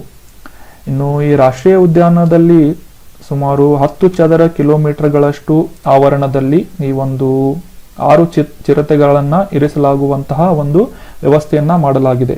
ಯಾವುದದು ರಾಷ್ಟ್ರೀಯ ಉದ್ಯಾನವನ ಅಂದ್ರೆ ಕುನೋ ಪಾಲ್ಪುರ್. ನೆನ್ಪಿಟ್ಕೊಳ್ಳಿ, ಕುನೋ ಪಾಲ್ಪುರ್ ರಾಷ್ಟ್ರೀಯ ಉದ್ಯಾನವನ ಮಧ್ಯಪ್ರದೇಶದಲ್ಲಿದೆ. ಪ್ರತಿ ವರ್ಷ 8ರಿಂದ 10 ಚಿರತೆಗಳನ್ನ ಪರಿಚಯಿಸುವಂತಹ ಯೋಜನೆಯ ಕೂಡ ಜಾರಿಯಲ್ಲಿದೆ ಎಂದು ಪರಿಸರ ಸಚಿವಾಲಯ ಹೇಳಿದೆ. ಇನ್ನು ಈ ಚಿರತೆಗಳ ಬಗ್ಗೆ ಇನ್ನೂ ಒಂದು ಹೆಚ್ಚಿನ ಇನ್ಫಾರ್ಮೇಶನ್ ತಿಳ್ಕೊಳ್ಳೋದಾದ್ರೆ, ಸದ್ಯಕ್ಕೆ ಚಿರತೆಗಳಲ್ಲಿ 2 ರೀತಿಯಾದಂತಹ ಜಾತಿಗಳನ್ನ ಸೂಚಿಸಲಾಗಿದ್ದು, ಅವುಗಳಲ್ಲಿ ಏಷ್ಯಾಟಿಕ್ ಮತ್ತೆ ಆಫ್ರಿಕನ್ 2 ರೀತಿಯಾದಂತಹ ಉಪಜಾತಿಗಳಿವೆ ಅಂತ ಹೇಳ್ತಾ ಇದ್ದಾರೆ. ಒಂದನೇದು ಏಷ್ಯಾಟಿಕ್, ಇದರ ಒಂದು ವೈಜ್ಞಾನಿಕ ಹೆಸರು ಅಸಿನೋನಿಕ್ಸ್ ಜುಬಾಟಸ್ ವೆನಾಟಿಕಸ್ ಅಂತ. ಆಫ್ರಿಕನ್ ಚಿರತೆಯ ಹೆಸರು ಅಸಿನೋನಿಕ್ಸ್ ಜುಬಾಟಸ್ ಅಂತ. ಸದ್ಯಕ್ಕೆ ಏಷ್ಯಾಟಿಕ್ ಚಿರತೆಗಳು ಭಾರತದಲ್ಲಿ ಎಕ್ಸ್ಟಿಂಕ್ಟ್ ಆಗಿದ್ದು ಅಥವಾ ಅಳಿದು ಹೋಗಿದ್ದು, ಆಫ್ರಿಕನ್ ಚಿರತೆಗಳನ್ನ ಮಧ್ಯಪ್ರದೇಶದಲ್ಲಿ ತರಲಾಗ್ತಾ ಇದೆ. ಇನ್ನು ಈ ಚಿರತೆಯ ಒಂದು ಮುಖ್ಯವಾದಂತಹ ಒಂದು ಗುರುತನ್ನ ನೋಡಬೇಕು ಅಂದ್ರೆ ಯಾವ ಒಂದು ರೀತಿಯಿಂದ ಗುರುತಿಸಲಾಗುತ್ತೆ ಅಂದ್ರೆ, ಇವುಗಳ ಮುಖದ ಮೇಲಿರುವಂತಹ ಈ ರೀತಿಯಾದಂತಹ ಟಿಯರ್ ಮಾರ್ಕ್, ಕಣ್ಣೀರಿನ ಒಂದು ಮಾರ್ಕ್ ಅಂತ ಕೂಡ ಹೇಳ್ಬೋದು ಕನ್ನಡದಲ್ಲಿ. ಈ ರೀತಿಯಾದಂತಹ ಟಿಯರ್ ಮಾರ್ಕ್ ಅನ್ನ ನಾವು ಈ ಚಿರತೆಯ ಮುಖದಲ್ಲಿ ಕಾಣಬಹುದಾಗಿದೆ. ಅದೇ ರೀತಿ ಈಗ ಸದ್ಯಕ್ಕೆ ನಾವು ನಮ್ಮ ಮೃಗಾಲಯದಲ್ಲಿ ಮತ್ತೆ ನಮ್ಮ ಭಾರತದ ನ್ಯಾಷನಲ್ ಪಾರ್ಕ್ಗಳಲ್ಲಿ ನೋಡುವಂತಹ ಲೆಪರ್ಡ್ಗಳಿಗೆ ಇದೇ ರೀತಿಯಾದಂತಹ ಮೈಮೇಲಿನ ಚಿಕ್ಕೆಗಳಿರುತ್ತವೆ, ಆದರೆ ಈ ರೀತಿಯಾದಂತಹ ಟಿಯರ್ ಮಾರ್ಕ್ಗಳಿರಲ್ಲ. ಸೊ ಇವು ಒಂದು ಲೆಪರ್ಡ್ ಮತ್ತೆ ಚಿರತೆಗಳ ಡಿಫರೆನ್ಸ್ ಅನ್ನ ತೋರಿಸುವಂತಹ ಒಂದು ಗುರುತಾಗಿದೆ. ನಮ್ಮ ನೆಕ್ಸ್ಟ್ ಆರ್ಟಿಕಲ್ ಚೀನಾದ ಟಿಯಾಂಗಾಂಗ್ ಅನ್ನುವ ಒಂದು ಬಾಹ್ಯಾಕಾಶ ನಿಲ್ದಾಣದ ಬಗ್ಗೆ, ಅದರನ್ನ ರೂಪಿಸುವ ಒಂದು ನಿರ್ಧಾರದ ಬಗ್ಗೆ ಇದೆ. ಕಾಂಟೆಕ್ಸ್ಟ್ ಏನು ಅಂತಂದ್ರೆ 6 ತಿಂಗಳುಗಳ ಕಾಲ ಒಂದು ಕಾರ್ಯಾಚರಣೆಯನ್ನ 3 ಗಗನಯಾತ್ರಿಗಳೊಂದಿಗೆ ಚೀನಾದ ಟಿಯಾಂಗಾಂಗ್ ಅನ್ನುವ ಒಂದು ಇಂಟರ್ನ್ಯಾಷನಲ್ ಸ್ಪೇಸ್ ಸ್ಟೇಷನ್ ಅನ್ನ ನಿಲ್ದಾಣವನ್ನ ರೂಪಿಸುವ ಒಂದು ಕುರಿತಾದಂತಹ ನ್ಯೂಸ್ ಇದೆ. ಇನ್ನು ಚೀನಾದ ಮನುಷ್ಯ ಬಾಹ್ಯಾಕಾಶ ಸಂಸ್ಥೆ ಈ ರೀತಿಯಾದಂತಹ ನ್ಯೂಸ್ ಅನ್ನ ಘೋಷಿಸಿದೆ. ಈ ಟಿಯಾಂಗಾಂಗ್ ಅನ್ನುವ ಒಂದು ಇಂಟರ್ನ್ಯಾಷನಲ್ ಸ್ಪೇಸ್ ಸ್ಟೇಷನ್ ಅನ್ನ ರಿಪೇರಿ ಮಾಡಲು ಅಥವಾ ಒಂದು ಡಿಸೈನ್ ಮಾಡುವ ಉದ್ದೇಶದಿಂದ 3 ಬಾಹ್ಯಾಕಾಶ ಗಗನಯಾತ್ರಿಗಳನ್ನ ಕಳುಹಿಸಲಾಗುತ್ತಾ ಇದೆ. ದೇಶದ ಶಾಶ್ವತ ಕಕ್ಷೆಯ ಬಾಹ್ಯಾಕಾಶ ನಿಲ್ದಾಣದ ಕೆಲಸವನ್ನ ಪೂರ್ಣಗೊಳಿಸಲು 6 ತಿಂಗಳುಗಳು ಅಥವಾ 180 ದಿನಗಳ ಒಂದು ಕಾರ್ಯಾಚರಣೆಯನ್ನ ಈ 3 ಗಗನಯಾತ್ರಿಗಳನ್ನ ಕಳುಹಿಸಿಕೊಟ್ಟು ಚೀನಾದ ಮನುಷ್ಯ ಬಾಹ್ಯಾಕಾಶ ಸಂಸ್ಥೆ ಘೋಷಿಸಿದೆ ಅಂತ ನ್ಯೂಸ್ ಇದೆ. ಇನ್ನು ಈ ಮಿಷನ್ ಬಗ್ಗೆ ತಿಳ್ಕೊಳ್ಳೋದಾದ್ರೆ, ಆಗ್ಲೇ ತಿಳಿಸಿದ ಹಾಗೆ ಇದು 180 ದಿನಗಳು ಅಥವಾ 6 ತಿಂಗಳುಗಳ ಕಾಲ ಬಾಹ್ಯಾಕಾಶದಲ್ಲಿ ಗಗನಯಾತ್ರಿಗಳು ಈ ಒಂದು ಇಂಟರ್ನ್ಯಾಷನಲ್ ಸ್ಪೇಸ್ ಸ್ಟೇಷನ್ ಅನ್ನ ರೂಪಿಸುವಂತಹ ಕೆಲಸ ಮಾಡಲಿದ್ದಾರೆ. ಅದೇ ರೀತಿ ಚೀನಾದ ಗೋಬಿ ಮರುಭೂಮಿಯಲ್ಲಿರುವ ಜಿಯಾಕ್ವಾನ್ ಉಪಗ್ರಹ ಉಡಾವಣಾ ಕೇಂದ್ರದಿಂದ ಲಾಂಗ್ ಮಾರ್ಚ್ 2F ಅನ್ನುವ ರಾಕೆಟ್ನಲ್ಲಿ ಶೆಂಜೋ 14 ಅಥವಾ ಡಿವೈನ್ ವೆಸೆಲ್ ಅನ್ನುವ ಒಂದು ಬಾಹ್ಯಾಕಾಶವನ್ನ 3 ಗಗನಯಾತ್ರಿಗಳೊಂದಿಗೆ ಕಳುಹಿಸಿಕೊಡಲಾಯಿತು. ಅದೇ ರೀತಿ 180 ದಿನಗಳ ಕಾಲ ಬಾಹ್ಯಾಕಾಶ ನಿಲ್ದಾಣದಲ್ಲಿ ಈ 3 ಗಗನಯಾತ್ರಿಗಳು ಈ ಸಾಕಷ್ಟು ಈ ಇಂಟರ್ನ್ಯಾಷನಲ್ ಸ್ಪೇಸ್ ಸ್ಟೇಷನ್ ಅಥವಾ ISS ನ ಉಪಕರಣಗಳನ್ನ ಸ್ಥಾಪಿಸಿ ವೈಜ್ಞಾನಿಕ ಪ್ರಯೋಗಗಳನ್ನ ನಡೆಸಲಿದ್ದಾರೆ ಅಂತ ನ್ಯೂಸ್ ಹೇಳ್ತಾ ಇದೆ. ಸೊ ನೆನ್ಪಿಟ್ಕೊಳ್ಳಿ, ಗೋಬಿ ಮರುಭೂಮಿ ಯಾವ ಒಂದು ದೇಶದಲ್ಲಿದೆ ಅಂತಂದ್ರೆ ಚೀನಾದಲ್ಲಿ ಅಂತ ನೆನ್ಪಿಟ್ಕೋಬೇಕು. ಇನ್ನೊಂದು ರೀಸೆಂಟ್ ಆಗಿ ಟಿಯಾಂಗಾಂಗ್ ಅನ್ನುವ ಒಂದು ಇಂಟರ್ನ್ಯಾಷನಲ್ ಸ್ಪೇಸ್ ಸ್ಟೇಷನ್ ಅನ್ನ ಯಾವ ದೇಶ ಆರಂಭ ಮಾಡ್ತಾ ಇದೆ ಅಥವಾ ಸ್ಥಾಪನೆ ಮಾಡ್ತಾ ಇದೆ ಅಂತಂತಂದ್ರೆ ಅದಕ್ಕೆ ಚೀನಾ ಅಂತ ಆನ್ಸರ್ ಮಾಡಬೇಕು. ಸೊ ಈ ರೀತಿಯಾದಂತಹ 3-4 ಕ್ವಶನ್ಗಳು ಈ ಒಂದು ಆರ್ಟಿಕಲ್ ನಲ್ಲಿ ನಾವು ಡಿಸ್ಕಸ್ ಮಾಡಿದ್ವಿ. ಇನ್ನು ನಮ್ಮ next article QS world university ಶ್ರೇಯಾಂಕಗಳು, ಯೂನಿವರ್ಸಿಟಿಗಳ ಒಂದು ರ್ಯಾಂಕಿಂಗ್ ನೀಡುವಂತಹ ಈ ಕ್ವಾಕರೆಲ್ಲಿ ಸೈಮನ್ಸ್ ಅನ್ನುವ ಒಂದು ಸಂಸ್ಥೆಯಿಂದ, ಲಂಡನ್ ಮೂಲದ ಈ ಒಂದು ಸಂಸ್ಥೆಯಿಂದ ರ್ಯಾಂಕಿಂಗ್ ಗಳನ್ನ ನೀಡಲಾಗುತ್ತೆ. 2023ರ ರ್ಯಾಂಕಿಂಗ್ ಅನ್ನ ಪ್ರಸ್ತುತವಾಗಿ ಈ 19ನೇ ಆವೃತ್ತಿಯನ್ನ ಬಿಡುಗಡೆ ಮಾಡಲಾಗಿದ್ದು, ನೋಡೋಣ ನಮ್ಮ ಭಾರತದಿಂದ ಮತ್ತೆ ಯಾವ ಒಂದು ಯೂನಿವರ್ಸಿಟಿಗಳು ಅಗ್ರ ಶ್ರೇಯಾಂಕದಲ್ಲಿವೆ ಮತ್ತೆ ಅಂತಾರಾಷ್ಟ್ರೀಯವಾಗಿ ಯಾವ ಸಂಸ್ಥೆಗಳು, ಯಾವ ಶಿಕ್ಷಣ ಸಂಸ್ಥೆಗಳು ಅಗ್ರ ಶ್ರೇಯಾಂಕದಲ್ಲಿದೆ ಅಂತ ತಿಳ್ಕೋಣ. ಈ QS ವರ್ಲ್ಡ್ ಯೂನಿವರ್ಸಿಟಿ ಶ್ರೇಯಾಂಕ 2023ರ ರಿಪೋರ್ಟ್ ಪ್ರಕಾರ 8 ಪ್ರಮುಖವಾದಂತಹ ಶ್ರೇಯಾಂಕದ ಸೂಚ್ಯಂಕಗಳನ್ನ ನಿರ್ಧಾರ ಮಾಡಿ ಅವುಗಳ ಆಧಾರದ ಮೇಲೆ ಸುಮಾರು 900 ವಿಶ್ವವಿದ್ಯಾಲಯಗಳನ್ನ ರ್ಯಾಂಕಿಂಗ್ ಪಟ್ಟಿಯಲ್ಲಿ ಇರಿಸಲಾಗಿದೆ. ಇವುಗಳಲ್ಲಿ ಯುನೈಟೆಡ್ ಸ್ಟೇಟ್ಸ್ ಅಮೆರಿಕದ ಮೆಸಾಚುಸೆಟ್ ಇನ್ಸ್ಟಿಟ್ಯೂಟ್ ಆಫ್ ಟೆಕ್ನಾಲಜಿ MIT ಅಂತ ಇದನ್ನ ಕರೀತಾರೆ, ಇದು ಅಗ್ರಸ್ಥಾನದಲ್ಲಿದ್ದರೆ ಯುನೈಟೆಡ್ ಕಿಂಗ್ಡಮ್ನ ಕೇಂಬ್ರಿಡ್ಜ್ ಯೂನಿವರ್ಸಿಟಿ ಏನಿದೆ ಯುನೈಟೆಡ್ ಕಿಂಗ್ಡಮ್ನ ಇದು 2ನೇ ಸ್ಥಾನದಲ್ಲಿದೆ. ಅದೇ ರೀತಿ ಯುನೈಟೆಡ್ ಸ್ಟೇಟ್ನ ಇನ್ನೊಂದು ಯೂನಿವರ್ಸಿಟಿ ಸ್ಟ್ಯಾನ್ಫೋರ್ಡ್ ವಿಶ್ವವಿದ್ಯಾಲಯ ಏನಿದೆ 3ನೇ ಸ್ಥಾನವನ್ನ ಪಡೆದಿದೆ. ಆಗಲೇ ಡಿಸ್ಕಸ್ ಮಾಡಿದ ಹಾಗೆ ಮೆಸಾಚುಸೆಟ್ ಇನ್ಸ್ಟಿಟ್ಯೂಟ್ ಆಫ್ ಟೆಕ್ನಾಲಜಿ ಇದು ಯುನೈಟೆಡ್ ಸ್ಟೇಟ್ಸ್ ನಲ್ಲಿದೆ. ಇದರ ಓವರ್ ಸ್ಕೋರ್ ಏನಿದೆ 100 ಸ್ಕೋರ್ಗಳನ್ನ ಪಡೆದು ಅಗ್ರ ಶ್ರೇಯಾಂಕದಲ್ಲಿದೆ. 2ನೇದು ಕೇಂಬ್ರಿಡ್ಜ್ ಯೂನಿವರ್ಸಿಟಿ ಯುನೈಟೆಡ್ ಕಿಂಗ್ಡಮ್, 3ನೇದು ಸ್ಟ್ಯಾನ್ಫೋರ್ಡ್ ಯೂನಿವರ್ಸಿಟಿ ಯುನೈಟೆಡ್ ಸ್ಟೇಟ್ಸ್. ಇದರ ಒಂದು ರ್ಯಾಂಕಿಂಗ್ ನ ಓವರ್ ಸ್ಕೋರ್ ಏನು ಅಂದ್ರೆ 98.5. ಅದೇ ರೀತಿ ಭಾರತದಿಂದ ಈ ಒಂದು 900 ವಿಶ್ವವಿದ್ಯಾಲಯಗಳ ಪಟ್ಟಿಯಲ್ಲಿ ಯಾವ ಯೂನಿವರ್ಸಿಟಿ ಯಾವ ರ್ಯಾಂಕ್ ನಲ್ಲಿದೆ ಅಂತ ತಿಳ್ಕೋಣ. ಭಾರತದಿಂದ ಪ್ರಥಮವಾಗಿ IISc ಬೆಂಗಳೂರು, ನಮ್ಮ ಬೆಂಗಳೂರಿನ ಇಂಡಿಯನ್ ಇನ್ಸ್ಟಿಟ್ಯೂಟ್ ಆಫ್ ಸೈನ್ಸ್ ಈ ಒಂದು ಶಿಕ್ಷಣ ಸಂಸ್ಥೆ ಏನಿದೆ ಜಾಗತಿಕವಾಗಿ 155ನೇ ರ್ಯಾಂಕ್ ಅನ್ನ ಪಡೆದುಕೊಂಡಿದ್ದಾರೆ. IIT ಬಾಂಬೆ 172ನೇ ರ್ಯಾಂಕ್ ಅನ್ನ, IIT ಡೆಲ್ಲಿ 174ನೇ ರ್ಯಾಂಕ್ ಅನ್ನ. ಅದೇ ರೀತಿ ಮುಂದಿನ ಯೂನಿವರ್ಸಿಟಿಗಳನ್ನ ಈ ಒಂದು ರ್ಯಾಂಕ್ ಲಿಸ್ಟ್ ಅನ್ನ ನೀವು ಆಮೇಲೆ PDF ಡೌನ್ಲೋಡ್ ಮಾಡಿಕೊಂಡು ನೋಡಬಹುದು. ಆರ್ಟಿಕಲ್ ಇನ್ ಸ್ಪೇಸ್ ಅನ್ನುವ ಒಂದು ಕೇಂದ್ರದ ಬಗ್ಗೆ ಪ್ರಧಾನ ಕಚೇರಿಯನ್ನ ಉದ್ಘಾಟನೆ ಮಾಡಿದರ ಬಗ್ಗೆ ಇದೆ. ಕಾಂಟೆಕ್ಸ್ಟ್ ಏನು ಅಂತಂದ್ರೆ ಪ್ರಧಾನ ಮಂತ್ರಿ ಮೋದಿ ಅವರು, ನರೇಂದ್ರ ಮೋದಿ ಅವರು ಅಹಮದಾಬಾದ್ ಭೋಪಾಲ್ನಲ್ಲಿ ಭಾರತೀಯ ರಾಷ್ಟ್ರೀಯ ಬಾಹ್ಯಾಕಾಶ ಪ್ರಚಾರ ಮತ್ತು ಅಧಿಕಾರ ಕೇಂದ್ರದ ಇನ್ ಸ್ಪೇಸ್ ಪ್ರಧಾನ ಕಚೇರಿಯನ್ನ ಉದ್ಘಾಟನೆ ಮಾಡಿದ್ದರ ಬಗ್ಗೆ ನ್ಯೂಸ್ ಇದೆ. ಇದರ ಒಂದು ಸ್ಥಾಪನೆಯನ್ನ ಜೂನ್ 20ರಲ್ಲೇ ಘೋಷಿಸಲಾಗಿತ್ತು. ಆದರೆ ಈಗ ರೀಸೆಂಟ್ ಆಗಿ ಈ ಒಂದು ಇನ್ ಸ್ಪೇಸ್ ಕೇಂದ್ರವನ್ನ ಉದ್ಘಾಟನೆ ಮಾಡಲಾಗಿದೆ. ಇದು ಸರ್ಕಾರಿ ಮತ್ತು ಖಾಸಗಿ ಸಂಸ್ಥೆಗಳ ಬಾಹ್ಯಾಕಾಶ ಚಟುವಟಿಕೆಗಳ ಪ್ರಚಾರ, ಉತ್ತೇಜನ ಮತ್ತೆ ನಿಯಂತ್ರಣ ಮಾಡುವಂತಹ ಬಾಹ್ಯಾಕಾಶ ಇಲಾಖೆಯಲ್ಲಿ ಒಂದು ಸ್ವಾಯತ್ತ ಅಥವಾ ಆಟೋನಾಮಸ್ ಆದಂತಹ ಸಿಂಗಲ್ ವಿಂಡೋ ನೋಡಲ್ ಏಜೆನ್ಸಿಯಾಗಿದೆ, ಏಕ ಗವಾಕ್ಷಿ ನೋಡಲ್ ಏಜೆನ್ಸಿಯಾಗಿದೆ ಇನ್ ಸ್ಪೇಸ್, ನೆನ್ಪಿಟ್ಕೊಳ್ಳಿ. ಸೊ ಇದು ಖಾಸಗಿ ಸಂಸ್ಥೆಗಳಿಂದ ಇಸ್ರೋ ಸೌಲಭ್ಯಗಳ ಬಳಕೆಯನ್ನ ಸಹ ಸುಗಮಗೊಳಿಸುತ್ತದೆ. ಇದು ಒಂದು ಮೀಡಿಯೇಟರ್ ಆಗಿ ಕೆಲಸ ಮಾಡುತ್ತೆ ಇನ್ ಸ್ಪೇಸ್ ಕೇಂದ್ರ. ಇದು ಇಸ್ರೋ ಮತ್ತೆ ಖಾಸಗಿ ಸಂಸ್ಥೆಗಳ ನಡುವಿನ ಒಂದು ಕಮ್ಯುನಿಕೇಶನ್ ಒಂದು ಮೀಡಿಯೇಟರ್ ಆಗಿ ಕೆಲಸ ಮಾಡುತ್ತೆ ಅಂತ ಹೇಳಲಾಗುತ್ತೆ. ಸೊ ಬಾಹ್ಯಾಕಾಶ ಆಧಾರಿತ ಅಪ್ಲಿಕೇಶನ್ಗಳಾಗಿರ್ಬೋದು, ಸೇವೆಗಳಾಗಿರ್ಬೋದು, ಈ ಒಂದು ಕ್ಷೇತ್ರದಲ್ಲಿ ಕಾರ್ಯನಿರ್ವಹಿಸುತ್ತಿರುವಂತಹ ಇನ್ ಸ್ಪೇಸ್ ಮತ್ತು ಖಾಸಗಿ ವಲಯದ ಕಂಪನಿಗಳ ನಡುವಿನ ತಿಳುವಳಿಕಾ ಒಪ್ಪಂದ, ಮೆಮೊರಂಡಮ್ ಆಫ್ ಅಂಡರ್ಸ್ಟ್ಯಾಂಡಿಂಗ್ ಅಂತ ಕರಿತೇವೆ. ಸೊ ಇವುಗಳ ವಿನಿಮಯಕ್ಕೂ ಕೂಡ ಕಾರ್ಯಕ್ರಮವು ಸಾಕ್ಷಿಯಾಯಿತು. ಈ ಒಂದು ಕಾರ್ಯಕ್ರಮದಲ್ಲಿ ಈ ಇಸ್ರೋದಿಂದ ಖಾಸಗಿ ವಲಯಕ್ಕೆ ಬೇಕಾದಂತಹ ಇನ್ಫಾರ್ಮೇಶನ್ ಆಗಿರ್ಬೋದು, ಇನ್ನಿತರ ಸೇವೆಗಳಾಗಿರ್ಬೋದು, ಅಪ್ಲಿಕೇಶನ್ಗಳಾಗಿರ್ಬೋದು, ಇವುಗಳ ಒಂದು ವಿನಿಮಯನ ಮಾಡಿಕೊಳ್ಳುವ ಒಂದು ಏಕಗವಾಕ್ಷಿ ವಿಂಡೋ ಆಗಿ, ಏಕಗವಾಕ್ಷಿ ಅಥವಾ ಸಿಂಗಲ್ ವಿಂಡೋ ನೋಡಲ್ ಏಜೆನ್ಸಿಯಾಗಿ ಇನ್ ಸ್ಪೇಸ್ ಕಾರ್ಯವನ್ನ ನಿರ್ವಹಿಸಲಿದೆ. ಸದ್ಯಕ್ಕೆ ನೆನಪಿಟ್ಕೊಳ್ಳಬೇಕಾದಂತಹ ವಿಷಯ ಏನು ಅಂತಂದ್ರೆ, ಈ ಒಂದು ಕಚೇರಿಯನ್ನ ಅಹಮದಾಬಾದ್ ಭೋಪಾಲ್ನಲ್ಲಿ ಉದ್ಘಾಟನೆ ಮಾಡಲಾಗಿದೆ. ಇನ್ನು ನಮ್ಮ ನೆಕ್ಸ್ಟ್ ಆರ್ಟಿಕಲ್ ಮಾನಸ್ ರಾಷ್ಟ್ರೀಯ ಉದ್ಯಾನವನ, ಮಾನಸ್ ನ್ಯಾಷನಲ್ ಪಾರ್ಕ್ ಬಗ್ಗೆ ಇದೆ. ಕಾಂಟೆಕ್ಸ್ಟ್ ಏನು ಅಂತಂದ್ರೆ, ಭೂತಾನ್ ಗಡಿಯಲ್ಲಿನ ಪಶ್ಚಿಮ ಅಸ್ಸಾಂ, ನೆನ್ಪಿಟ್ಕೊಳ್ಳಿ, ಅಸ್ಸಾಂನ ಮಾನಸ್ ಅನ್ನುವ ಒಂದು ಪ್ರದೇಶದಲ್ಲಿ ಈ ಮಾನಸ್ ರಾಷ್ಟ್ರೀಯ ಉದ್ಯಾನವನ ಲೊಕೇಟ್ ಆಗಿದೆ. ಇಲ್ಲಿ ಒಂದು ಮುಖ್ಯ ವಿಶೇಷವಾದಂತಹ ಒಂದು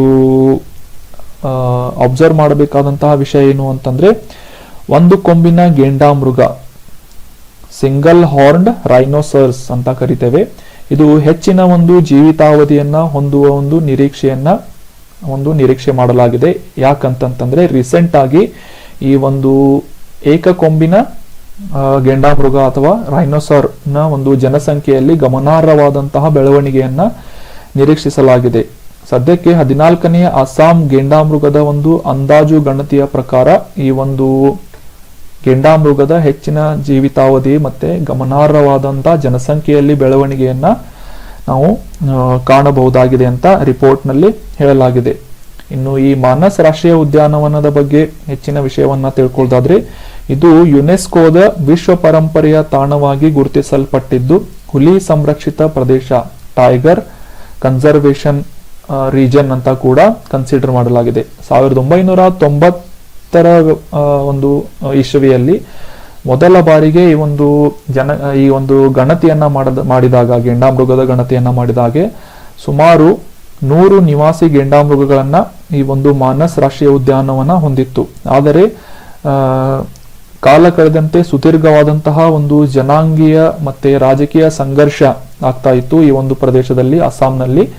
ಸೊ ಆಯುಧಗಳಿಗಾಗಿ ಸಸ್ಯಾಹಾರಿಗಳಾದಂತಹ ಈ ಗೆಂಡಾಮೃಗ ಏನಿದೆ, ಇದು ಸಸ್ಯಾಹಾರಿಯಾದಂತಹ ಒಂದು ಪ್ರಾಣಿಯಾಗಿದ್ದು, ಇವುಗಳ ಕೊಂಬುಗಳಿಗಾಗಿ ಇವುಗಳನ್ನ ಕೊಂದು ಇವುಗಳ ಕೊಂಬುಗಳನ್ನ ವ್ಯಾಪಾರ ಮಾಡಿ ಈ ಉಗ್ರಗಾಮಿ ಗುಂಪು ಹೊಂದಿತ್ತು ಅಸ್ಸಾಂನಲ್ಲಿ. ಸೊ ಇದರಿಂದಾಗಿ ಭಾರಿ ನಷ್ಟವನ್ನ, ಇವುಗಳ ಸಂಖ್ಯೆಯಲ್ಲಿ ಭಾರಿ ನಷ್ಟವನ್ನ ನಾವು ಕಂಡಿದ್ದು. ಸೊ ಇದರಿಂದಾಗಿ ಇವುಗಳ ಒಂದು ಸಂತತಿ ನಶಿಸಿ ಹೋಗ್ತಾ ಇತ್ತು. ಸೊ ಆದರೆ ಈಗ ಒಂದು ಧನಾತ್ಮಕವಾದಂತಹ ಒಂದು ಬೆಳವಣಿಗೆ ಏನು ಅಂತಂದ್ರೆ, ಇವುಗಳ ಜನಸಂಖ್ಯೆಯಲ್ಲಿ ಸಾಕಷ್ಟು ಗಮನಾರ್ಹವಾದಂತಹ ಒಂದು ಬೆಳವಣಿಗೆಯನ್ನ ನಾವು ಕಾಣ್ತಾ ಇದ್ದೇವೆ. ಇಂಡಿಯನ್ ರೈನೋಸರ್ಸ್ ವಿಷನ್ 2020 ಅನ್ನುವ ಒಂದು ಕಾರ್ಯಕ್ರಮದ ಅಡಿಯಲ್ಲಿ ಈ ಒಂದು ಗೆಂಡಾಮೃಗಗಳನ್ನ ರೀಇಂಟ್ರೊಡ್ಯೂಸ್ ಮಾಡಲಾಯಿತು. 2006ರಲ್ಲಿ ಈ ಒಂದು ಕಾರ್ಯಕ್ರಮವನ್ನ ಪ್ರಾರಂಭ ಮಾಡಲಾಗಿತ್ತು. ಅದರ ಒಂದು ಹಿನ್ನೆಲೆಯನ್ನ ಇಟ್ಕೊಂಡು ಈಗ ಸದ್ಯಕ್ಕೆ ರೈನೋಸರ್ಸ್ಗಳ ಏಕಕೊಂಬಿನ ಒಂದು ಗೆಂಡಾಮೃಗದ ಸಂತತಿಯಲ್ಲಿ ಬೆಳವಣಿಗೆಯನ್ನ ಕಾಣ್ತಾ ಇದ್ದೇವೆ. ಈ ವನ್ಯಜೀವಿ ಪುನರ್ವಸತಿ ಮತ್ತೆ ಸಂರಕ್ಷಣಾ ಕೇಂದ್ರದಲ್ಲಿ ಕೈಯಿಂದ ಬೆಳೆಸಲಾದ ಈ ಅನಾಥವಾದಂತಹ ಒಂದು ಗೆಂಡಾಮೃಗಗಳನ್ನ ಈ ಝೂಗಳಲ್ಲಿ, ಸಂರಕ್ಷಣಾ ಕೇಂದ್ರಗಳಲ್ಲಿ ಬೆಳೆಸಿ ಅವುಗಳನ್ನ ಈ ಒಂದು ವನ್ಯಜೀವಿ ತಾಣಕ್ಕೆ, ಅಭಯಾರಣ್ಯಕ್ಕೆ ಮತ್ತೆ ಇಂಟ್ರೊಡ್ಯೂಸ್ ಮಾಡಲಾಗಿತ್ತು. ಸೊ ಈ ಒಂದು ಕಾರ್ಯಕ್ರಮದ ಒಂದು ರಿಸಲ್ಟ್ ಆಗಿ ಈಗ ಸದ್ಯಕ್ಕೆ ಗಿಡ್ಡಮೃಗಗಳ ಒಂದು ಜನಸಂಖ್ಯೆಯಲ್ಲಿ ಸಾಕಷ್ಟು ಬೆಳವಣಿಗೆಯನ್ನ ನಾವು ಕಾಣ್ತಾ ಇದ್ದೇವೆ. ಏಪ್ರಿಲ್ 1 ಮತ್ತು 2ರಂದು ನಡೆಸಲಾದಂತಹ ಈ ಒಂದು ಗಣತಿಯ ಸೆನ್ಸಸ್ನ ಒಂದು ಹಿನ್ನೆಲೆಯಲ್ಲಿ ಮಾನಸ್ ರಾಷ್ಟ್ರೀಯ ಉದ್ಯಾನವನದ ಪ್ರಸ್ತುತ ಗೆಂಡಾಮೃಗಗಳ ಸಂಖ್ಯೆ ಎಷ್ಟು ಅಂತಂದ್ರೆ 40. 1990ರಲ್ಲಿ ಏನು 100 ಈ ಒಂದು ಗೆಂಡಾಮೃಗಗಳ ಸಂತತಿಯ ಒಂದು ಸಂಖ್ಯೆಯನ್ನ ಕಂಡಿದ್ವು. ಅದೇ ಒಂದು ದೃಷ್ಟಿಯಲ್ಲಿ ಈಗ ಸದ್ಯಕ್ಕೆ ಗೆಂಡಾಮೃಗಗಳ, ಏಕಕೊಂಬಿನ ಗೆಂಡಾಮೃಗಗಳ ಒಂದು ಬೆಳವಣಿಗೆಯನ್ನ ಕೂಡ ಕಂಡು ಸದ್ಯಕ್ಕೆ ಮಾಡಿದಂತಹ ಒಂದು ಸೆನ್ಸಸ್ನ ಪ್ರಕಾರ, ಗಣತಿಯ ಪ್ರಕಾರ ಇವುಗಳ ಜನಸಂಖ್ಯೆ 40 ಮುಟ್ಟಿದೆ ಅಂತ ಹೇಳಲಾಗಿದೆ. ಇನ್ನು ನಮ್ಮ ನೆಕ್ಸ್ಟ್ ಆರ್ಟಿಕಲ್, ವಿಶ್ವ ಬಾಲ ಕಾರ್ಮಿಕ ವಿರೋಧಿ ದಿನ.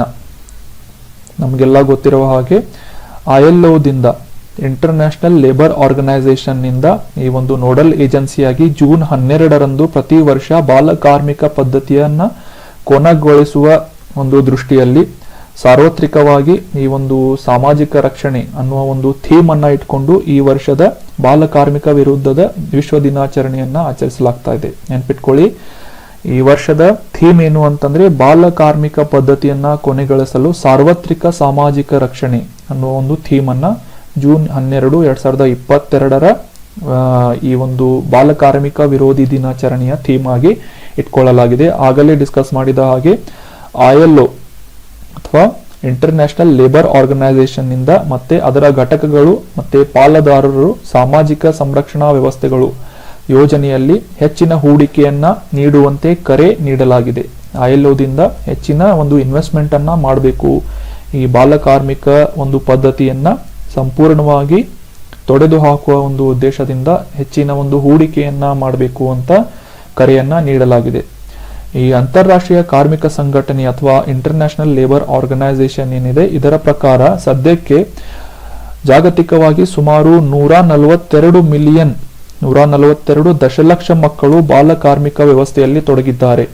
ಅದೇ ರೀತಿಯಾಗಿ 72 ಮಿಲಿಯನ್ನಷ್ಟು ಬಾಲ ಕಾರ್ಮಿಕರು ಈ ಒಂದು ಅಪಾಯಕಾರಿಯಾದಂತಹ ಕೆಲಸದಲ್ಲಿ ತೊಡಗಿದ್ದಾರೆ ಅಂತ ಈ ಒಂದು ILOದಿಂದ ಕೊಟ್ಟಂತಹ ವರದಿ ಹೇಳ್ತಾ ಇದೆ.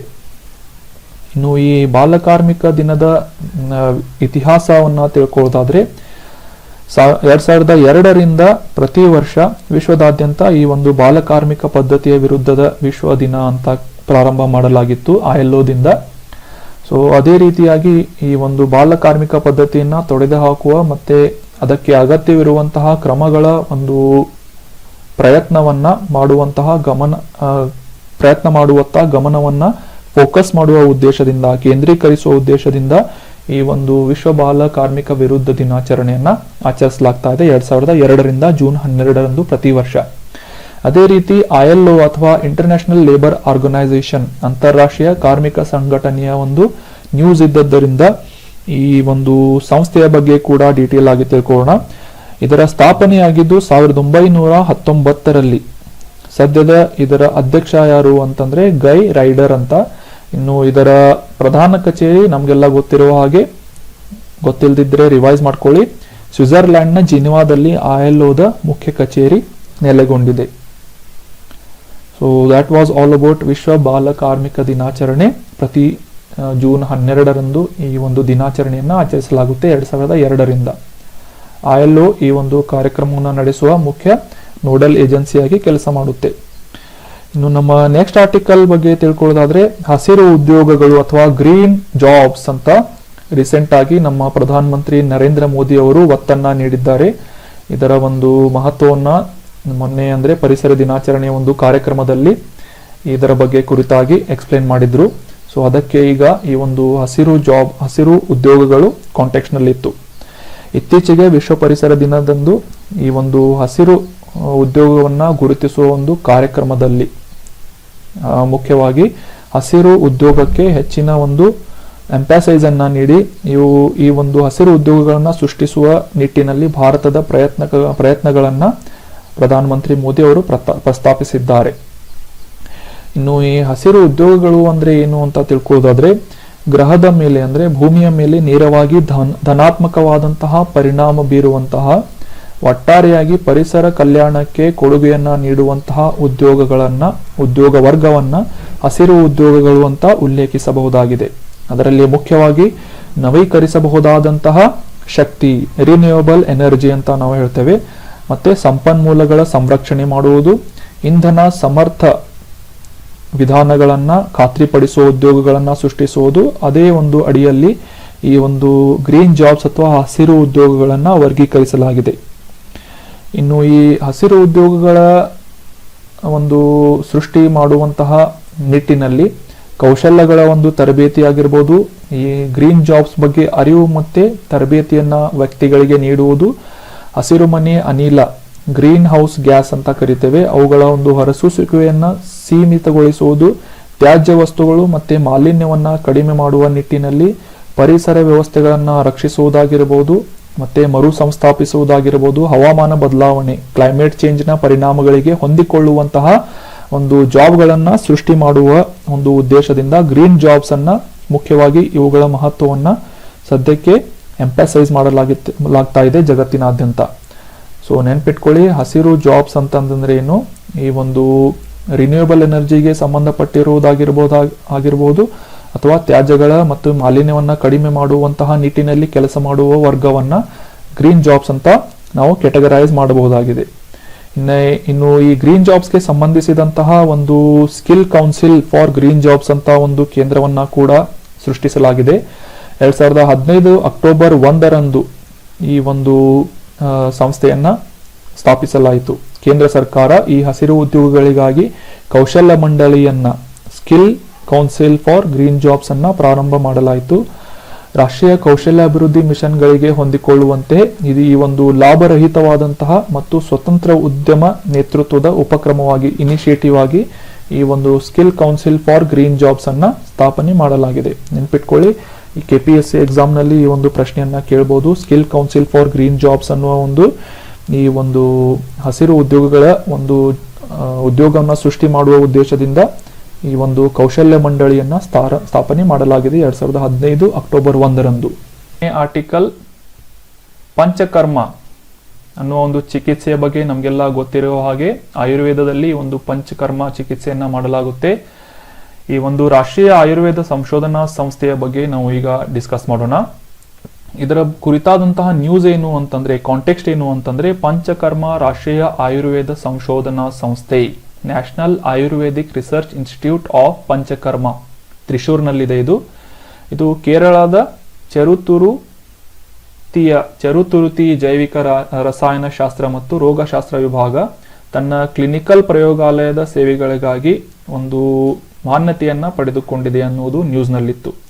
ಸೊ ಅದೇ ರೀತಿ national Ayurvedic research institute of Panchakarma ಇದು ಕೇಂದ್ರೀಯ council for research in ayurvedic science ಅನ್ನುವ ಒಂದು ಸಂಸ್ಥೆಯ ಅಡಿಯಲ್ಲಿ ಕೆಲಸ ಮಾಡುತ್ತೆ.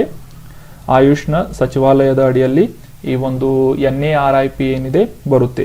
ಅದೇ ರೀತಿ ಪಂಚಕರ್ಮ ಚಿಕಿತ್ಸೆಯಲ್ಲಿ ಯಾವ ರೀತಿಯ ವಿವಿಧವಾದಂತಹ ಚಿಕಿತ್ಸೆಯನ್ನ ರೋಗಿಗಳಿಗೆ ನೀಡಲಾಗುತ್ತೆ ಅಂತ ತಿಳ್ಕೊಳ್ಳೋಣ. ವಾಮನ ಅಂತ ಬರುತ್ತೆ, ಆಮೇಲೆ ವಿರೇಚನ ಅಂತ ಬರುತ್ತೆ, ನಿರೂಪಾವಸ್ತಿ ಅಂತ ಬರುತ್ತೆ, ನಸ್ಯ ಅಂತ ಬರುತ್ತೆ, ಅನುವಸನ ವಸ್ತಿ ಅಂತ ಕೂಡ ಈ ರೀತಿಯ 5 ರೀತಿಯ ಚಿಕಿತ್ಸೆಗಳನ್ನ ಕೊಡುವಂತಹ ಆಯುರ್ವೇದದ ಒಂದು ಭಾಗ, ಒಂದು ಚಿಕಿತ್ಸಾ ರೀತಿಯ ವ್ಯವಸ್ಥೆಯನ್ನ ಪಂಚಕರ್ಮ ಅಂತ ಕರಿತೇವೆ.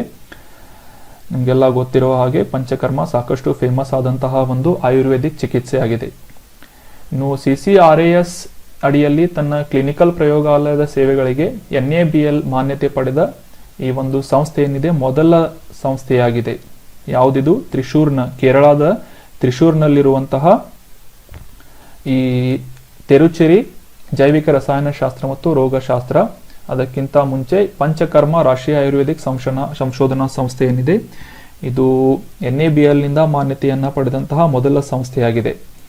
ಇನ್ನು ಈ ಪ್ರಯೋಗಾಲಯದ ಮಾನ್ಯತೆ ಏನಿದೆ ನಾಗರಿಕರು ಮತ್ತೆ ವಿಶೇಷವಾಗಿ ಹಳ್ಳಿಗಳಲ್ಲಿ ಮತ್ತೆ ಸಣ್ಣ ಪಟ್ಟಣಗಳಿಗೆ ಅಂತ ಒಂದು ಸಣ್ಣ ಪಟ್ಟಣಗಳಲ್ಲಿ ವಾಸಿಸುತ್ತಿರುವಂತಹ ಜನರಿಗೆ ಗುಣಮಟ್ಟದ ಒಂದು ಆರೋಗ್ಯ ಸೇವೆಯನ್ನ ಪಡೆಯುವುದನ್ನ ಖಚಿತಪಡಿಸುವ ಒಂದು ಉದ್ದೇಶದಿಂದ ಈ ಒಂದು ಪ್ರಯೋಗಾಲಯಕ್ಕೆ ಈ ರೀತಿಯಾದಂತಹ ಮಾನ್ಯತೆಯನ್ನ ನೀಡಲಾಗಿದೆ. ನೆನ್ಪಿಟ್ಕೊಳ್ಳಿ, national institute of research in panchakarma. ಈ ಒಂದು ಸಂಸ್ಥೆಯಲ್ಲಿದೆ, ತ್ರಿಶೂರ್, ಕೇರಳದ ತ್ರಿಶೂರ್ನಲ್ಲಿದೆ. ನಮ್ಮ next article national highway 53 NH53 ಬಗ್ಗೆ ಇದೆ. ಕಾಂಟೆಕ್ಸ್ಟ್ ಏನು ಅಂತಂದ್ರೆ, ಮಹಾರಾಷ್ಟ್ರದ ಅಮರಾವತಿ ಮತ್ತು ಅಕೋಲಾ ಜಿಲ್ಲೆಗಳ ನಡುವಿನ ಈ ಒಂದು ರಾಷ್ಟ್ರೀಯ ಹೆದ್ದಾರಿ ಏನಿದೆ, ಸುಮಾರು 75 ಕಿಲೋಮೀಟರ್ಗಳಷ್ಟು ಉದ್ದದ ಒಂದು ಬಿಟುಮಿನಸ್ ಲೇನ್ ಅನ್ನ ರೆಕಾರ್ಡ್ ಬ್ರೇಕಿಂಗ್ ಒಂದು ಸಮಯದಲ್ಲಿ 105 ಗಂಟೆ 33 ನಿಮಿಷಗಳಲ್ಲಿ ಈ 75 ಕಿಲೋಮೀಟರ್ಗಳ ಬಿಟುಮಿನಸ್ ಲೇನ್ ಅನ್ನ ಕಂಪ್ಲೀಟ್ ಮಾಡಿ ನ್ಯಾಷನಲ್ ಹೈವೇ ಅಥಾರಿಟಿಗೆ ಗಿನ್ನಿಸ್ ದಾಖಲೆಯನ್ನ ಸೃಷ್ಟಿಸಿದ್ದಾರೆ. ಈ ಒಂದು national highway authority of India ಏನಿದೆ, 105 ತಾಸುಗಳಲ್ಲಿ 105.5 ತಾಸುಗಳಲ್ಲಿ 75 ಕಿಲೋಮೀಟರ್ಗಳಷ್ಟು ದೂರವಾದಂತಹ ಒಂದು ಬಿಟುಮಿನಸ್ ಲೇನ್ ಅನ್ನ ಸೃಷ್ಟಿ ಮಾಡಿ ಅಥವಾ ತಯಾರಿ ಮಾಡಿ ಗಿನ್ನಿಸ್ ವರ್ಲ್ಡ್ ರೆಕಾರ್ಡ್ ಮಾಡಿದ್ದಾರೆ ಎನ್ನುವ ಈ ಒಂದು ರೆಕಾರ್ಡ್ ಪುಸ್ತಕದಲ್ಲಿ ಸರ್ಟಿಫಿಕೇಶನ್ ದೊರೆತಿದೆ ನ್ಯಾಷನಲ್ ಹೈವೇ ಅಥಾರಿಟಿ ಆಫ್ ಇಂಡಿಯಾಗೆ.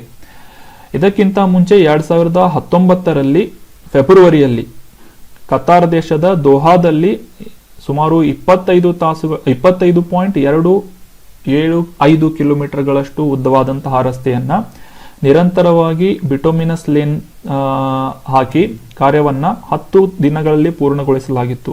ಆದರೆ ಈಗ ನ್ಯಾಷನಲ್ ಹೈವೇ ಅಥಾರಿಟಿ, ಭಾರತದ ಈ ಒಂದು ಸಂಸ್ಥೆಯಿಂದ ಬಿಟುಮಿನಸ್ ಲೇನ್ ಅನ್ನ 105 ಗಂಟೆಗಳಲ್ಲಿ 75 ಕಿಲೋಮೀಟರ್ಗಳಷ್ಟು ದೂರದ ಒಂದು ರಸ್ತೆಯನ್ನ ಕಂಪ್ಲೀಟ್ ಮಾಡುವ ಮೂಲಕ ಒಂದು ಗಿನ್ನಿಸ್ ರೆಕಾರ್ಡ್ ಅನ್ನ ಮಾಡಲಾಗಿದೆ. ಕ್ವಶನ್ ಬಂದ್ರು ಬರ್ಬೋದು. ನ್ಯಾಷನಲ್ ಹೈವೇ 53 ಸುಮಾರು 105 ಕಿಲೋಮೀಟರ್ಗಳಷ್ಟು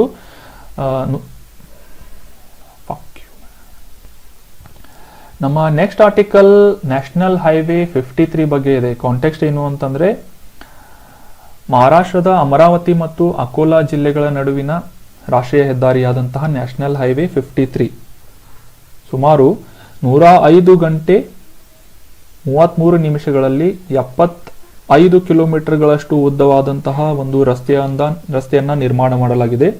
ಇದು ಬಿಟಮಿನಸ್ ಲೇನ್ ಅನ್ನುವ ಒಂದು ವಸ್ತುವನ್ನ ಉಪಯೋಗಿಸಿಕೊಂಡು ಈ ರಸ್ತೆಯನ್ನ ನಿರ್ಮಾಣ ಮಾಡಲಾಗಿದ್ದು, ರೆಕಾರ್ಡ್ ಬ್ರೇಕಿಂಗ್ ಟೈಮ್ ಆದಂತಹ 105 ಗಂಟೆ 33 ನಿಮಿಷಗಳಲ್ಲಿ ಈ ಒಂದು ರಸ್ತೆಯನ್ನ ಸಂಪೂರ್ಣ ಮಾಡಲಾಗಿದೆ. ಈ ಒಂದು ಕೆಲಸವನ್ನ ಕಂಪ್ಲೀಟ್ ಮಾಡಿದಂತಹ ಸಂಸ್ಥೆ national highway authority of India. ಈ ಒಂದು ಕೆಲಸಕ್ಕೆ ಗಿನ್ನಿಸ್ ವಿಶ್ವ ದಾಖಲೆಯನ್ನ ಕೂಡ ನ್ಯಾಷನಲ್ ಹೈವೇ ಅಥಾರಿಟಿ ಆಫ್ ಇಂಡಿಯಾಗೆ ನೀಡಲಾಗಿದೆ. ಸೊ ಈ ಒಂದು ಸರ್ಟಿಫಿಕೇಶನ್ ಅನ್ನ ಕೂಡ ಭಾರತದ ನ್ಯಾಷನಲ್ ಹೈವೇ ಅಥಾರಿಟಿ ಆಫ್ ಇಂಡಿಯಾಗೆ ನೀಡಲಾಗಿದೆ.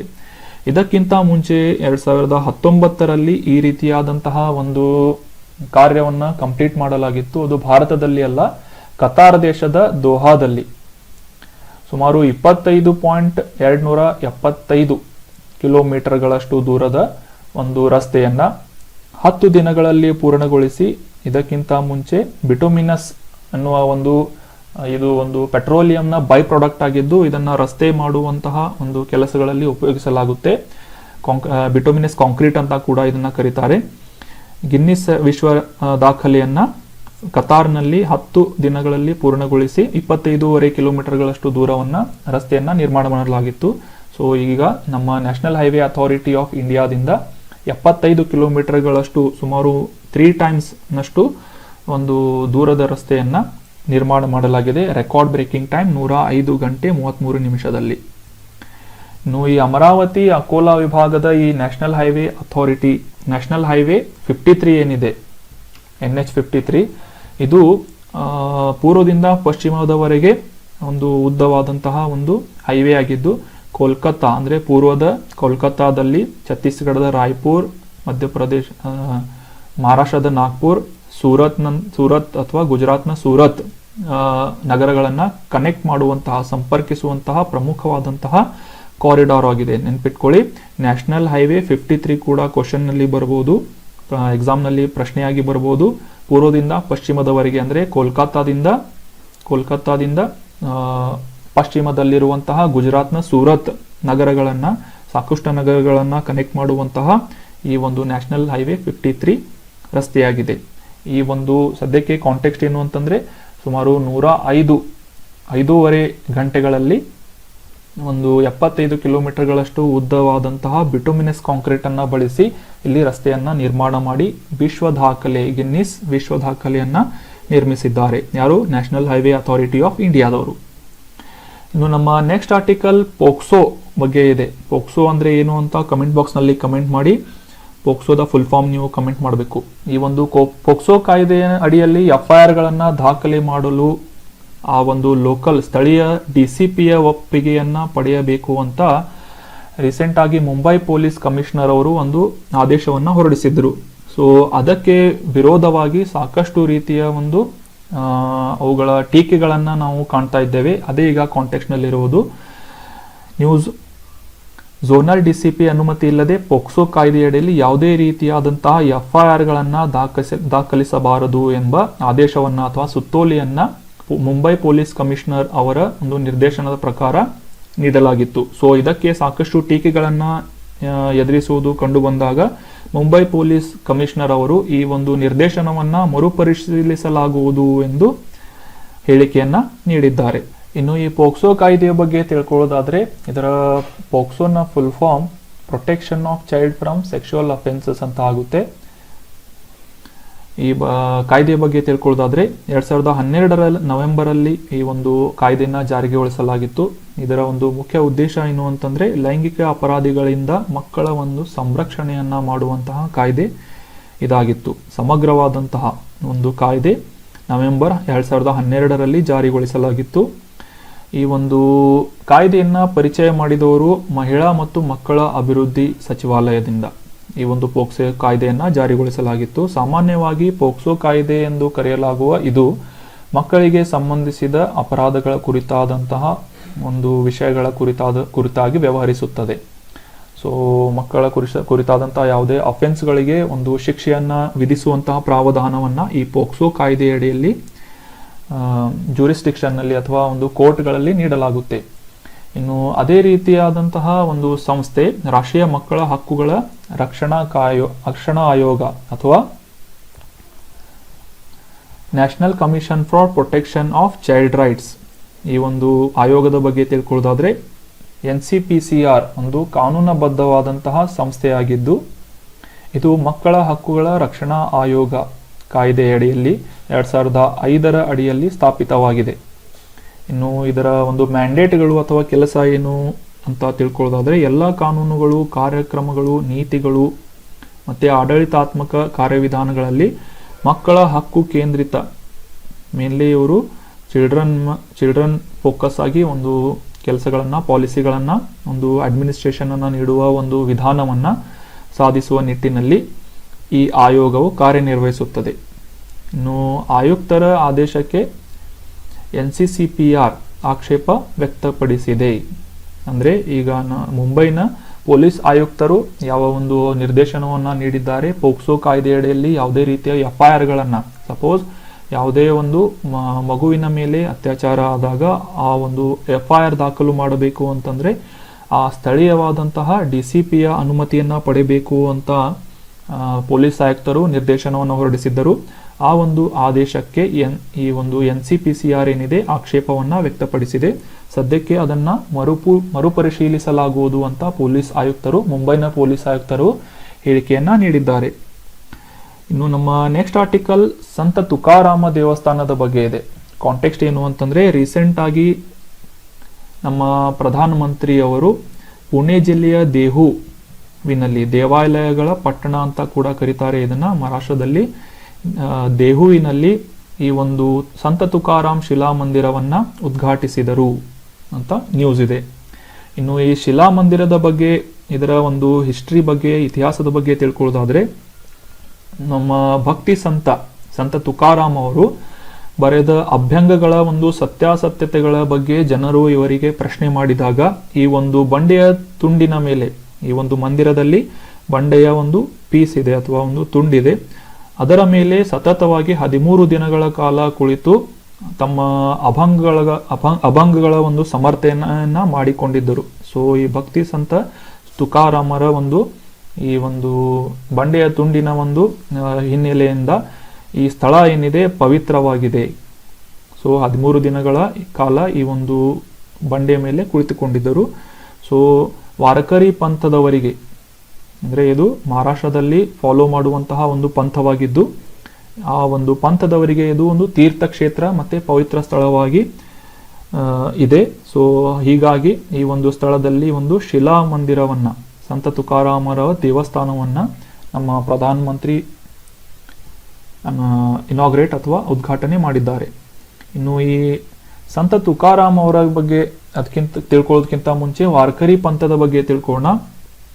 ಆಗಲೇ ಹೇಳಿದಾಗೆ ಭಕ್ತಿ ಸಂತರ ತುಕಾರಾಮ್ ಅವರಿಂದ ಸ್ಟಾರ್ಟ್ ಆದಂತಹ ಇದು ವಾರ್ಕರಿ ಪಂಥ. ಇದು ಅವರ ಕೆಲಸವು ಮಹಾರಾಷ್ಟ್ರದಾದ್ಯಂತ ಹರಡಿರುವ ವಾರ್ಕರಿ ಪಂಥಕ್ಕೆ ಕೇಂದ್ರೀಕೃತವಾಗಿದೆ, mainly focused on in Maharashtra. ಇನ್ನು ಈ ಪಂಥದ ಮುಖ್ಯ ಒಂದು ಉದ್ದೇಶ ಮತ್ತೆ ಇದರ ಒಂದು ವಿಷನ್ ಏನು ಅಂತಂದ್ರೆ ಜಾತಿರಹಿತವಾದಂತಹ ಸಮಾಜದ ನಿರ್ಮಾಣ, ಅವರ ಸಂದೇಶ ಮತ್ತು ಅವರ ಆಚರಣೆಗಳ ನಿರಾಕರಣೆ ಸಾಮಾಜಿಕ ಚಳುವಳಿಗೆ ಕಾರಣವಾಯಿತು. ಸೊ ಈ 17ನೇ ಶತಮಾನದಲ್ಲಿ ಸಂತ ತುಕಾರಾಮರ ಒಂದು ಕಾಲದಲ್ಲಿ ಜಾತಿರಹಿತವಾದ ಸಮಾಜದ ನಿರ್ಮಾಣದ ಕುರಿತಾದಂತಹ ಆಚರಣೆಗಳ ವಿರುದ್ಧವಾಗಿ ಈ ಒಂದು ಚಳುವಳಿ ಆರಂಭವಾಗಿತ್ತು.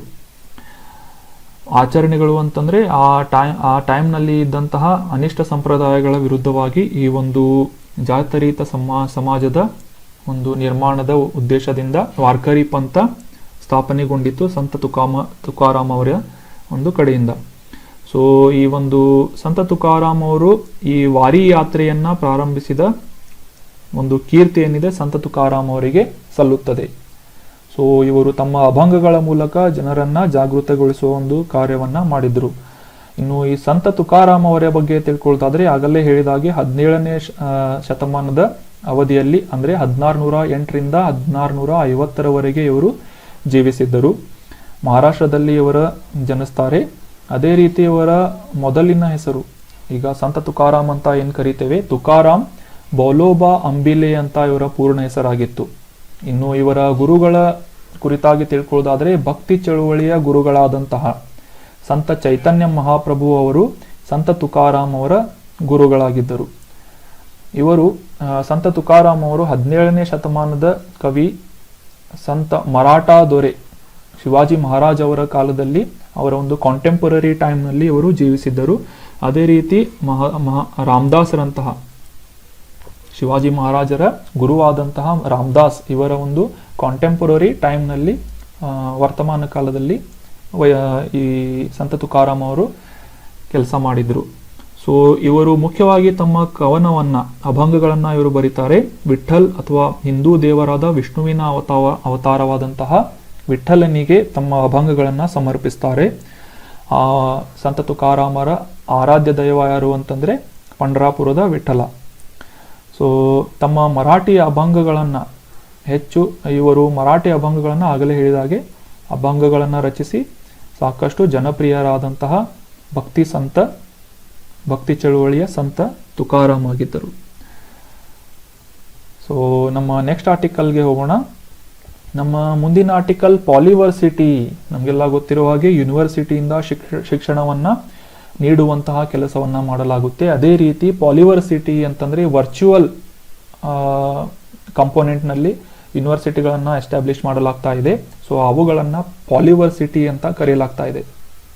ಇನ್ನು ನ್ಯೂಸ್ ಬಗ್ಗೆ ತಿಳ್ಕೊಳ್ಳೋದಾದ್ರೆ ಮಿಶಿಗನ್ USA ಮೂಲವಾದಂತಹ IT ಸರ್ವಿಸಸ್ಗಳನ್ನ ನೀಡುವಂತಹ IT ಕನ್ಸಲ್ಟಿಂಗ್ ಕಂಪನಿ ಏನಿದೆ ಮತ್ತೆ ಮಾಹಿತಿ data system IDS information data system ಈ ಒಂದು ಸಂಸ್ಥೆ ಭಾರತದ blockchain network BBN academy blockchain consortium ಮತ್ತೆ ಪಾಲಿವರ್ಸಿಟಿ ಎಜುಕೇಶನಲ್ ಮೆಟಾವರ್ಸ್ ಅನ್ನ ಅನಾವರಣಗೊಳಿಸಿದೆ ಅಂತ ನ್ಯೂಸ್ ಇದೆ.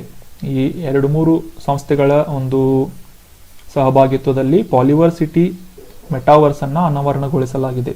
ನವದೆಹಲಿಯ AICTE all India council for technical education ಇದರ ಒಂದು ಆಡಿಟೋರಿಯಂನಲ್ಲಿ ನಡೆದ ಒಂದು ಕಾರ್ಯಕ್ರಮದಲ್ಲಿ ಕೇಂದ್ರ ಸಚಿವರಾದಂತಹ ಧರ್ಮೇಂದ್ರ ಪ್ರಧಾನ್ ಅವರು ಶಿಕ್ಷಣ ಸಚಿವಾಲಯ ಭಾರತ ಸರ್ಕಾರ ಈ ಒಂದು ಸಚಿವಾಲಯದ ಅಡಿಯಲ್ಲಿ ಅಖಿಲ ಭಾರತ ತಾಂತ್ರಿಕ ಶಿಕ್ಷಣ ಮಂಡಳಿ ಅಥವಾ ಆಗಲೇ ಹೇಳಿದಾಗೆ all India council for technical education ಅಧಿಕಾರಿಗಳ ಸಮ್ಮುಖದಲ್ಲಿ ಈ ಒಂದು ಪಾಲಿವರ್ಸಿಟಿ ಅನ್ನುವ ಒಂದು ಇನಿಷಿಯೇಟಿವ್ ಉಪಕ್ರಮವನ್ನ ಪ್ರಾರಂಭ ಮಾಡಲಾಗಿದೆ. ಇನ್ನು ಈ ಪಾಲಿವರ್ಸಿಟಿ ಬಗ್ಗೆ ತಿಳ್ಕೊಳ್ಳೋದಾದ್ರೆ ಆಗಲೇ ಹೇಳಿದಾಗೆ ಇದು ಒಂದು ವರ್ಚುವಲ್ ಆದಂತಹ ಅಂದ್ರೆ ಫಿಸಿಕಲ್ ಆಗಿ ಯೂನಿವರ್ಸಿಟಿ ಎಕ್ಸಿಸ್ಟ್ ಆಗಿರೋದಿಲ್ಲ. ಪಾಲಿವರ್ಸಿಟಿಯು ಭಾರತದ ಅತಿ ದೊಡ್ಡ ಶೈಕ್ಷಣಿಕ ಮೆಟಾವರ್ಸ್ ಆಗಿದೆ. ಇದು ಶಿಕ್ಷಣವನ್ನು ಹೆಚ್ಚು ಆಕ್ಸೆಸಿಬಲ್ ಅಥವಾ ಪ್ರವೇಶಿಸಬಹುದಾದ ಮತ್ತೆ ಇಮರ್ಸಿಬಲ್ ಅಥವಾ ತಲ್ಲೀನವಾಗುವ ಒಂದು ಅರ್ಥಪೂರ್ಣವಾದ 100ಕ್ಕೂ ಹೆಚ್ಚು ಶೈಕ್ಷಣಿಕ ಪಾಲುದಾರರೊಂದಿಗೆ ವರ್ಚುವಲ್ ಕ್ಯಾಂಪಸ್ಗಳನ್ನು ಸ್ಥಾಪಿಸುವ ಉದ್ದೇಶದಿಂದ ಈ ಪಾಲಿವರ್ಸಿಟಿಯನ್ನು ಉದ್ಘಾಟನೆ ಮಾಡಲಾಗಿದೆ. ಆಗಲೇ ಹೇಳಿದಾಗೆ ಪಾಲಿವರ್ಸಿಟಿ ಅಂತಂದರೆ ವರ್ಚುವಲ್ ಕ್ಯಾಂಪಸ್ಗಳು, ಅಂದರೆ ಸಾಕಷ್ಟು ಶೈಕ್ಷಣಿಕ ಸಂಸ್ಥೆಗಳ ಒಂದು ಸಹಭಾಗಿತ್ವದಲ್ಲಿ, ಇಲ್ಲಿ ತಿಳಿಸಿದ ಹಾಗೆ 100ಕ್ಕೂ ಹೆಚ್ಚು ಶೈಕ್ಷಣಿಕ ಸಂಸ್ಥೆಗಳ ಒಂದು ಪಾಲುದಾರಿಕೆಯಲ್ಲಿ ಈ ವರ್ಚುವಲ್ ಕ್ಯಾಂಪಸ್ಗಳನ್ನು ಸ್ಥಾಪಿಸಿ ಉನ್ನತ ಮಟ್ಟದ ಒಂದು ಶಿಕ್ಷಣ ವ್ಯವಸ್ಥೆಯನ್ನ ಎಲ್ಲ ಜನರಿಗೂ, ಎಲ್ಲ ವಿದ್ಯಾರ್ಥಿಗಳಿಗೂ ತಲುಪಿಸುವಂತಹ ಒಂದು ಉದ್ದೇಶದಿಂದ ಪಾಲಿವರ್ಸಿಟಿಗಳನ್ನು ನಿರ್ಮಾಣ ಮಾಡಲಾಗ್ತಾ ಇದೆ. ಅದೇ ರೀತಿ ನಾವು ಡಿಸ್ಕಸ್ ಮಾಡಿದಂತಹ all India council for technical education, ಅಖಿಲ ಭಾರತ ತಾಂತ್ರಿಕ ಶಿಕ್ಷಣ ಮಂಡಳಿ ನ್ಯೂಸ್ನಲ್ಲಿದ್ದರಿಂದ ಈ ಸಂಸ್ಥೆಯ ಬಗ್ಗೆ ಕೂಡ ತಿಳ್ಕೊಳ್ಳೋಣ. ಇದನ್ನ ಭಾರತದ ಸ್ವತಂತ್ರ ಪೂರ್ವದಲ್ಲೇ ನಿರ್ಮಾಣ ಮಾಡಲಾಗಿತ್ತು. ಅಂದರೆ ನವೆಂಬರ್ 1945ರಲ್ಲೇ ಈ ಒಂದು all India council for technical education ಅನ್ನ ಸ್ಥಾಪಿಸಲಾಗಿತ್ತು. ಇನ್ನು ಇದರ ಪ್ರಧಾನ ಕಚೇರಿ ನವದೆಹಲಿಯಲ್ಲಿದೆ. ಇನ್ನು ಸದ್ಯದ ಅಧ್ಯಕ್ಷ ಅನಿಲ್ ಸಹಸ್ರಬುಧೆ ಅಂತ. ಆರ್ಟಿಕಲ್ ರಾಷ್ಟ್ರಪತಿಯ ಚುನಾವಣೆಯ ಬಗ್ಗೆ ಇದೆ. ನಮಗೆಲ್ಲ ಗೊತ್ತಿರುವ ಹಾಗೆ ಬರುವ ತಿಂಗಳು ನಮ್ಮ ರಾಷ್ಟ್ರಪತಿಯವರ ಒಂದು ಕಾಲಾವಧಿ ಏನಿದೆ, ಅಧಿಕಾರಾವಧಿ ಮುಗಿಲಿದೆ. ಸೊ ಜುಲೈ 24, 2022ರಂದು ಈಗ ಪ್ರಸ್ತುತವಾದಂತಹ ಶ್ರೀ ರಾಮನಾಥ್ ಕೋವಿಂದ್ ಅವರ, ರಾಷ್ಟ್ರಪತಿಯಾದಂತಹ ಶ್ರೀ ರಾಮನಾಥ್ ಕೋವಿಂದ್ ಅವರ ಒಂದು ಅಧಿಕಾರಾವಧಿ ಕೊನೆಗೊಳ್ಳಲಿದ್ದು, ಹೊಸ ರಾಷ್ಟ್ರಪತಿಯ 16ನೇ ಭಾರತದ ರಾಷ್ಟ್ರಪತಿ ಚುನಾವಣೆಯ ವೇಳಾಪಟ್ಟಿಯನ್ನ ಚುನಾವಣಾ ಆಯೋಗದಿಂದ ಪ್ರಕಟಿಸಲ್ಪಟ್ಟಿದೆ. ಎಲೆಕ್ಷನ್ ಕಮಿಷನ್ ಏನಿದೆ 16ನೇ ರಾಷ್ಟ್ರಪತಿ ಚುನಾವಣೆಯ ಒಂದು ವೇಳಾಪಟ್ಟಿಯನ್ನ ಪ್ರಕಟಿಸಿದೆ ಅಂತ ನ್ಯೂಸ್ ಇದೆ. ಸೊ ರಾಷ್ಟ್ರಪತಿ ಚುನಾವಣೆ ನ್ಯೂಸ್ನಲ್ಲಿ ಇದ್ದದ್ದರಿಂದ ಈ ರಾಷ್ಟ್ರಪತಿ ಚುನಾವಣೆಯ ಒಂದು ಪ್ರೊಸೀಜರ್ ಯಾವ ರೀತಿ ಆಗುತ್ತೆ ಅಂತ ತಿಳ್ಕೊಳ್ಳೋಣ. ಭಾರತದ ಸಂವಿಧಾನದ 62ನೇ ವಿಧಿಯ ಪ್ರಕಾರ ನಮ್ಮ ಈಗ ಸದ್ಯದ ಪ್ರಸ್ತುತವಾದಂತಹ ನಿರ್ಗಮಿಸುತ್ತಿರುವಂತಹ ಅಧ್ಯಕ್ಷರ ಅಧಿಕಾರದ ಅವಧಿಯ ಮುಕ್ತಾಯಗೊಳ್ಳುವುದಕ್ಕಿಂತ ಮುಂಚೆ ಚುನಾವಣೆಯನ್ನ ನಡೆಸುವಂತಹ ಒಂದು ವೇಳಾಪಟ್ಟಿಯನ್ನ ಚುನಾವಣಾ ಆಯೋಗ ಘೋಷಿಸಿದೆ. ಇನ್ನು ಸಂವಿಧಾನದ 324ನೇ ವಿಧಿಯು ಅಧ್ಯಕ್ಷೀಯ ಮತ್ತೆ ಉಪಾಧ್ಯಕ್ಷೀಯ ಚುನಾವಣೆಗಳ ಒಂದು ಕಾಯ್ದೆ 1952ರ ಅಡಿಯಲ್ಲಿ ಅಧ್ಯಕ್ಷೀಯ ಮತ್ತು ಉಪರಾಷ್ಟ್ರಪತಿ ಚುನಾವಣೆಯ ನಿಯಮಗಳನ್ನ, ಮತ್ತೆ ಭಾರತದ ಚುನಾವಣಾ ಆಯೋಗ 1974ರ ಈ ಒಂದು ಅಡಿಯಲ್ಲಿ ಭಾರತದ ರಾಷ್ಟ್ರಪತಿಗಳ ಕಚೇರಿಗೆ ಚುನಾವಣೆ ನಡೆಸುವ ಒಂದು ನಡವಳಿಕೆ ಆಗಿರ್ಬೋದು, ಅದರ ಮೇಲ್ವಿಚಾರಣೆ ಮಾನಿಟರಿಂಗ್ ಆಗಿರ್ಬೋದು, ಮತ್ತೆ ಅದರ ಡೈರೆಕ್ಷನ್ಗಳನ್ನು ಕಂಟ್ರೋಲ್ ಮಾಡುವ ಒಂದು ಕೆಲಸವನ್ನ ಚುನಾವಣಾ ಆಯೋಗದಿಂದ ಮಾಡಲಾಗುತ್ತೆ. ಅದೇ ರೀತಿ ಚುನಾವಣೆ ಯಾವ ರೀತಿ ನಡೆಯುತ್ತೆ ಅಂತ ತಿಳ್ಕೊಳ್ಳೋದಾದ್ರೆ, ಯಾವ ವ್ಯಕ್ತಿಗಳು ಈ ಒಂದು ಭಾರತದ ರಾಷ್ಟ್ರಪತಿಯ ಚುನಾವಣೆಯಲ್ಲಿ ಭಾಗವಹಿಸಬಹುದು ಅಂತ ತಿಳ್ಕೊಳ್ಳೋಣ. ಭಾರತದ ಸಂವಿಧಾನದ 54ನೇ ವಿಧಿಯ ಪ್ರಕಾರ ಅಧ್ಯಕ್ಷರ ಅಂದರೆ ರಾಷ್ಟ್ರಪತಿಯ ಚುನಾವಣೆಯ ಒಂದು ಆಯ್ಕೆಯನ್ನ ಚುನಾವಣಾ ಕಾಲೇಜ್ ಅಥವಾ ಎಲೆಕ್ಟ್ರಲ್ ಕಾಲೇಜ್ನ ಸದಸ್ಯರು ಆಯ್ಕೆ ಮಾಡುತ್ತಾರೆ. ಈ ಎಲೆಕ್ಟ್ರಲ್ ಕಾಲೇಜ್ನಲ್ಲಿ ಯಾರ್ಯಾರು ಸದಸ್ಯರು ಇರುತ್ತಾರೆ ಅಂತ ಈಗ ತಿಳ್ಕೊಳ್ಳೋಣ. ಸಂಸತ್ತಿನ 2 ಸದನಗಳ ಚುನಾಯಿತ ಸದಸ್ಯರು, ಇಲ್ಲಿ ಮುಖ್ಯವಾಗಿ ಗಮನಿಸಬೇಕಾದಂತಹ ಅಂಶ, ಚುನಾಯಿತ ಸದಸ್ಯರು ಮಾತ್ರ ಈ ಒಂದು ಸದನದ 2 ಚುನಾಯಿತ ಸದಸ್ಯರು ಈ ಒಂದು ಅಧ್ಯಕ್ಷರ ಚುನಾವಣೆಯಲ್ಲಿ ಭಾಗವಹಿಸ್ತಾರೆ. ಅದೇ ರೀತಿ ದೆಹಲಿಯ ರಾಷ್ಟ್ರೀಯ ರಾಜಧಾನಿ ಪ್ರದೇಶ ಮತ್ತೆ ಪುದುಚೇರಿ ಕೇಂದ್ರಾಡಳಿತ ಪ್ರದೇಶ ಸೇರಿದಂತೆ ಎಲ್ಲಾ ರಾಜ್ಯಗಳ ಶಾಸಕಾಂಗ ಸಭೆಗಳ, ನಮ್ಮ ಇಲ್ಲಿ ಆಯ್ಕೆಯಾದಂತಹ ರಾಜ್ಯಗಳ ಮತ್ತೆ ಕೇಂದ್ರಾಡಳಿತ ಪ್ರದೇಶಗಳ ಪುದುಚೇರಿ ಆಗಿರ್ಬೋದು ಮತ್ತೆ ದೆಹಲಿಯ ಚುನಾಯಿತ ಶಾಸಕಾಂಗ ಸಭೆಯ MLAಗಳು ಚುನಾಯಿತರಾಗಿರಬೇಕು. ನಾಮಿನೇಷನ್ ಮಾಡಿದವರಲ್ಲ, ಚುನಾಯಿತರಾದಂತಹ ಸದಸ್ಯರು ಮಾತ್ರ ಇದರಲ್ಲಿ ಭಾಗವಹಿಸಬಹುದು. ಅದೇ ರೀತಿ ರಾಜ್ಯಸಭೆ, ಲೋಕಸಭೆ ಅಸೆಂಬ್ಲಿಗಳ ನಾಮನಿರ್ದೇಶಿತ ಅಂದ್ರೆ ನಾಮಿನೇಷನ್ ಮಾಡಿದಂತಹ ಸದಸ್ಯರು ಮತ್ತೆ ರಾಜ್ಯದ ವಿಧಾನ ಪರಿಷತ್ತಿನ ಸದಸ್ಯರು ಚುನಾವಣಾ ಕಾಲೇಜಿನ ಭಾಗವಾಗಿರುವುದಿಲ್ಲ. ಮುಖ್ಯವಾಗಿ ಗಮನಿಸಬೇಕಾದಂತಹ ವಿಷಯ ಏನು ಅಂತಂದ್ರೆ, ಆಗಲೇ ತಿಳಿಸಿದಾಗೆ ನಿರ್ದೇಶಿತರಾದಂತಹ ಸದಸ್ಯರು ಅಥವಾ ನಾಮನಿರ್ದೇಶಿತ ಅಂದ್ರೆ ನಾಮಿನೇಷನ್ ಮಾಡಿದಂತಹ ರಾಜ್ಯಸಭೆ, ಲೋಕಸಭೆ ಮತ್ತು ಅಸೆಂಬ್ಲಿಗಳ, ಅದೇ ರೀತಿ ವಿಧಾನ ಪರಿಷತ್ತಿನ ಸದಸ್ಯರು ಈ ಒಂದು ರಾಷ್ಟ್ರಪತಿ ಆಯ್ಕೆಯ ಒಂದು ಪ್ರೊಸೀಜರ್ನಲ್ಲಿ ಅಂದರೆ ಈ ಒಂದು ಎಲೆಕ್ಟ್ರಲ್ ಕಾಲೇಜ್ನಲ್ಲಿ ಭಾಗವಹಿಸುವುದಿಲ್ಲ. ಇನ್ನು ಸಂವಿಧಾನದ ಅನುಚ್ಛೇದ 55(3) ಪ್ರಕಾರ ಚುನಾವಣೆಯನ್ನ ಒಂದೇ ವರ್ಗಾವಣೆ ಮಾಡಬಹುದಾದ ನಾನ್ ಟ್ರಾನ್ಸ್ಫರೇಬಲ್, ಒನ್ ಟೈಮ್ ಟ್ರಾನ್ಸ್ಫರೇಬಲ್ ಮತ್ತೆ ಮೂಲಕ ಪ್ರಮಾಣಾನುಗುಣವಾಗಿ ಪ್ರಾತಿನಿಧ್ಯದ ಒಂದು ರಿಪ್ರೆಸೆಂಟೇಟಿವ್ ವ್ಯವಸ್ಥೆಯ ಒಂದು ಅನುಗುಣವಾಗಿ ನಡೆಸಬೇಕಾದಂತಹ ಕೆಲಸವನ್ನ ಚುನಾವಣಾ ಆಯೋಗ ಮಾಡುತ್ತದೆ. ಅಂತಹ ಚುನಾವಣೆಯಲ್ಲಿ ಮತದಾನವು ರಹಸ್ಯ ಮತದಾನ, ಸೀಕ್ರೆಟ್ ಎಲೆಕ್ಟರೇಟ್ ಅಂತ ಕರಿತೇವೆ. ಇದು ಒಂದು ಪ್ರೊಸೀಜರ್ ಮೂಲಕ ಈ ರಾಷ್ಟ್ರಾಧ್ಯಕ್ಷರ ಚುನಾವಣೆಯನ್ನ ಮಾಡಲಾಗುತ್ತೆ. ಇನ್ನು 1971 ಜನಗಣತಿಯ ಪ್ರಕಾರ ನೆನಪಿಟ್ಕೊಳ್ಳಬೇಕಾದ ಒಂದು ವಿಷಯ ಇಲ್ಲಿ, ಪ್ರತಿಯೊಂದು ರಾಜ್ಯಕ್ಕೆ ಅವುಗಳ ಒಂದು ಮೌಲ್ಯವನ್ನ ನಿರ್ಧಾರ ಮಾಡಲಾಗುತ್ತೆ. ಸೊ ಆ ರಾಜ್ಯದ ಜನಸಂಖ್ಯೆಯ ಆಧಾರಿತವಾದಂತಹ ಒಂದು ಮೌಲ್ಯವನ್ನ, ಆ ರಾಜ್ಯಕ್ಕೆ ಮೌಲ್ಯವನ್ನ ನಿರ್ಧರಿಸಲಾಗುತ್ತೆ. ಆ ಒಂದು ಜನಗಣತಿಯ ಅಂದ್ರೆ ಯಾವ ಜನಸಂಖ್ಯೆಯನ್ನ ರೆಫರ್ ಮಾಡ್ತಾರೆ ಅಂತಂದ್ರೆ 1971 ಎಷ್ಟು ಜನಸಂಖ್ಯೆ ಇತ್ತು ಆ ಒಂದು ನಂಬರ್ಗಳ ಪ್ರಕಾರ ಅವುಗಳ ಆಧಾರದ ಮೇಲೆ ಪ್ರತಿಯೊಂದು ರಾಜ್ಯದ ಒಂದು ಮೌಲ್ಯವನ್ನ ನಿರ್ಧರಿಸಲಾಗುತ್ತೆ ಅಂತ ಈ ಒಂದು ಸಂವಿಧಾನದ ಅನುಚ್ಛೇದದಲ್ಲಿ ಮೆನ್ಷನ್ ಮಾಡಲಾಗಿದೆ. So this was all about election of president for India. ಈಗ ರಾಮನಾಥ್ ಕೋವಿಂದ್ ಅವರು 15ನೇ ರಾಷ್ಟ್ರಾಧ್ಯಕ್ಷರಾಗಿದ್ದರು. ಇನ್ನು 16ನೇ ರಾಷ್ಟ್ರಾಧ್ಯಕ್ಷರನ್ನ ಜುಲೈನ ಒಳಗಾಗಿ ಆಯ್ಕೆ ಮಾಡುವ ಒಂದು ಕೆಲಸವನ್ನ ಚುನಾವಣಾ ಆಯೋಗ ಕೈಗೊಂಡಿದ್ದು ಅದರ ಒಂದು ವೇಳಾಪಟ್ಟಿಯನ್ನ ಸದ್ಯಕ್ಕೆ ಘೋಷಿಸಿದೆ. ಇನ್ನು ನಮ್ಮ ನೆಕ್ಸ್ಟ್ ಆರ್ಟಿಕಲ್ ನಮಗೆಲ್ಲ ಗೊತ್ತಿರೋ ಹಾಗೆ ಯುನೈಟೆಡ್ ನೇಷನ್ ಜನರಲ್ ಅಸೆಂಬ್ಲಿ ಅಂತ ಇದೆ. ಯುನೈಟೆಡ್ ನೇಷನ್ ಅಂದ್ರೆ ವಿಶ್ವಸಂಸ್ಥೆಯ ಸಾಮಾನ್ಯ ಸಭೆ. ಜನರಲ್ ಅಸೆಂಬ್ಲಿಯಲ್ಲಿ ಹಿಂದಿ ಭಾಷೆಯನ್ನ ಒಂದು ಉಲ್ಲೇಖ ಮಾಡಲಾಗಿದೆ ಅಂತ ನ್ಯೂಸ್ ಇದೆ. ನ್ಯೂಸ್ ಅನ್ನ ತಿಳ್ಕೊಳ್ಳೋದಾದ್ರೆ, ಯುನೈಟೆಡ್ ನೇಷನ್ ಜನರಲ್ ಅಸೆಂಬ್ಲಿಯಲ್ಲಿ ಬಹುಭಾಷಾ ಕುರಿತಾದಂತಹ ಒಂದು ನಿರ್ಣಯವನ್ನ, ರೆಸಲ್ಯೂಷನ್ ಅನ್ನ ಅಂಗೀಕಾರ ಮಾಡಲಾಯಿತು. ಸೊ ಈ ಅಂಗೀಕಾರ ಮಾಡಿದಂತಹ ರೆಸಲ್ಯೂಷನ್ ನಲ್ಲಿ ಮೊದಲ ಬಾರಿಗೆ ಭಾರತೀಯ ಭಾಷೆಯಾದಂತಹ ಹಿಂದಿ ಭಾಷೆಯನ್ನ ಉಲ್ಲೇಖಿಸಲಾಗಿದೆ ಅಂತ ನ್ಯೂಸ್ ಇದೆ. ಸೊ ಹಿಂದಿಯನ್ನ ಕೂಡ ಈ ಒಂದು ಯುನೈಟೆಡ್ ನೇಷನ್ ಜನರಲ್ ಅಸೆಂಬ್ಲಿಯಲ್ಲಿ ಕನ್ಸಿಡರ್ ಮಾಡಬೇಕು ಅಂತ ಈ ಒಂದು ರೆಸಲ್ಯೂಷನ್ ನಲ್ಲಿ ಮೆನ್ಷನ್ ಮಾಡಲಾಗಿದೆ. ಸೊ ಅದರಿಂದ ಇದು ನ್ಯೂಸ್ ನಲ್ಲಿದೆ.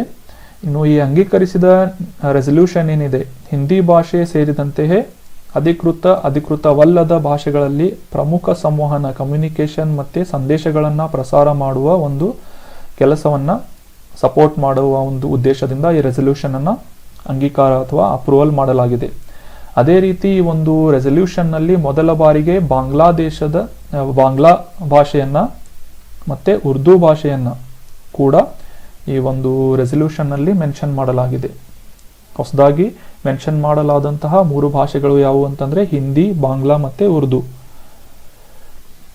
ಇನ್ನು ಇದರ ಒಂದು ಹಿಂದಿನ ಒಂದು ವಿಚಾರವನ್ನ ತಿಳ್ಕೊಳ್ಳೋದಾದ್ರೆ, ಯುನೈಟೆಡ್ ನೇಷನ್ ಜನರಲ್ ಅಸೆಂಬ್ಲಿಯಲ್ಲಿ ಸದ್ಯಕ್ಕೆ Arabic, Chinese, English, French, Russian ಮತ್ತೆ ಸ್ಪ್ಯಾನಿಷ್ ಭಾಷೆಗಳ ಒಂದು 6 ಭಾಷೆಗಳ ಅಧಿಕೃತ ಭಾಷೆಗಳಾಗಿದ್ದು, ಇಂಗ್ಲಿಷ್ ಮತ್ತೆ ಫ್ರೆಂಚ್ ಭಾಷೆಯು ಯುನೈಟೆಡ್ ನೇಷನ್ನ ಸೆಕ್ರೆಟರಿಯೇಟ್ ನಲ್ಲಿ ಕೆಲಸ ಮಾಡುವ ಒಂದು ಭಾಷೆಗಳಾಗಿವೆ.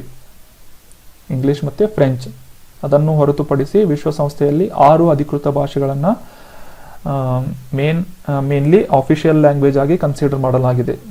ಇನ್ನು ಯುನೈಟೆಡ್ ನೇಷನ್ ಜನರಲ್ ಅಸೆಂಬ್ಲಿ ಅಥವಾ ವಿಶ್ವಸಂಸ್ಥೆಯ ಸಾಮಾನ್ಯ ಸಭೆ ಒಂದು ನ್ಯೂಸ್ ನಲ್ಲಿ ಇದ್ದದ ಕಾರಣ ಇದರ ಒಂದು ವಿಚಾರವಾಗಿ ತಿಳ್ಕೊಳ್ಳೋದಾದ್ರೆ, ಇದರ ಮುಖ್ಯ ಕಚೇರಿ ಹೆಡ್ ಕ್ವಾರ್ಟರ್ ಯುನೈಟೆಡ್ ಸ್ಟೇಟ್ನ ನ್ಯೂಯಾರ್ಕ್ ನಗರದಲ್ಲಿದೆ. ಅದೇ ರೀತಿ ಸದ್ಯದ ಯುನೈಟೆಡ್ ನೇಷನ್ ಜನರಲ್ ಅಸೆಂಬ್ಲಿಯ ಅಧ್ಯಕ್ಷ ಯಾರು ಅಂತಂದ್ರೆ ಅಬ್ದುಲ್ಲಾ ಶಾಹೀದ್ ಅಂತ. ಇನ್ನು ನಮ್ಮ ಮುಂದಿನ ಆರ್ಟಿಕಲ್ ನ ನೋಡೋದಾದ್ರೆ, ನಮ್ಮ ನೆಕ್ಸ್ಟ್ ಆರ್ಟಿಕಲ್ ರೀಸೆಂಟ್ ಆಗಿ ಕೊಡಲಾದಂತಹ ಚಲನಚಿತ್ರೋತ್ಸವ ಪ್ರಶಸ್ತಿ, ದಾದಾ ಸಾಹೇಬ್ ಫಾಲ್ಕೆ ಅಂತಾರಾಷ್ಟ್ರೀಯ ಚಲನಚಿತ್ರೋತ್ಸವದ ಒಂದು ಪ್ರಶಸ್ತಿಯನ್ನ, ಅವಾರ್ಡ್ಗಳನ್ನ 2022 ಆವೃತ್ತಿಯ ಒಂದು ಅವಾರ್ಡ್ ಅನ್ನ ಫೆಬ್ರವರಿ 20ರಂದು ಈ ಒಂದು ಫಂಕ್ಷನ್ ನಡೆದಿತ್ತು. ಸೊ ಈ ಇವೆಂಟ್ ಅನ್ನ ಮುಂಬೈನಲ್ಲಿ ನಡೆಸಲಾಯಿತು. ಕಳೆದ ವರ್ಷದ ಅತ್ಯುತ್ತಮ ಪ್ರದರ್ಶನಗಳನ್ನ ತೋರಿದಂತಹ ಕೆಲವೊಂದು ಮೂವಿಗಳಾಗಿರಬಹುದು ಮತ್ತೆ ಕಲಾವಿದರಿಗೆ ಈ ಒಂದು ಇವೆಂಟ್ ನಲ್ಲಿ ಗೌರವ ನೀಡಲಾಯಿತು. ಈ ವರ್ಷದ ದಾದಾ ಸಾಹೇಬ್ ಫಾಲ್ಕೆ ಅಂತಾರಾಷ್ಟ್ರೀಯ ಚಲನಚಿತ್ರೋತ್ಸವದ ಪ್ರಶಸ್ತಿ 2022ರ ಈ ಒಂದು ಚಲನಚಿತ್ರೋತ್ಸವ ಏನಿದೆ ವಿಶೇಷವಾಗಿತ್ತು. ಯಾಕಂದ್ರೆ ನಮ್ಮ ಭಾರತದ ಸ್ವತಂತ್ರವಾದಂತಹ 75ನೇ ವರ್ಷಾಚರಣೆಯನ್ನ ನಾವು ಈ ವರ್ಷ ಆಚರಿಸ್ತಾ ಇದ್ದೇವೆ. ಆಜಾದಿ ಕಾ ಅಮೃತ್ ಮಹೋತ್ಸವ್ ಅನ್ನುವ ಒಂದು ಸ್ಮರಣಾರ್ಥವಾಗಿ ಈ ಒಂದು ಚಲನಚಿತ್ರೋತ್ಸವ ಏನಿದೆ ಸಾಕಷ್ಟು ವಿಶೇಷವಾಗಿತ್ತು. ಇನ್ನು ಈ 2022ರ ದಾದಾ ಸಾಹೇಬ್ ಫಾಲ್ಕೆ ಅಂತಾರಾಷ್ಟ್ರೀಯ ಚಲನಚಿತ್ರೋತ್ಸವದ ಪ್ರಶಸ್ತಿಯನ್ನ ರೀಸೆಂಟ್ ಆಗಿ ನೀಡಲಾಗಿದ್ದು, ಈ ಸದ್ಯದ ಪ್ರಮುಖವಾದಂತಹ ವಿಜೇತರ ಪಟ್ಟಿಯನ್ನ ಇಲ್ಲಿ ನೀಡಲಾಗಿದೆ. ಇದರಲ್ಲಿ ವರ್ಷದ ಚಲನಚಿತ್ರ ಪ್ರಶಸ್ತಿಯನ್ನ ನಮಗೆಲ್ಲ ಗೊತ್ತಿರುವ ಹಾಗೆ ಪುಷ್ಪ ದಿ ರೈಸ್ ಅನ್ನುವ ಒಂದು ಮೂವಿಗೆ ನೀಡಲಾಗಿದೆ. ಅದೇ ರೀತಿ ಅತ್ಯುತ್ತಮ ಚಲನಚಿತ್ರ ಪ್ರಶಸ್ತಿಯನ್ನ ಶೇರ್ ಶಾ ಅನ್ನುವ ಒಂದು ಕಾರ್ಗಿಲ್ ಆಧಾರಿತ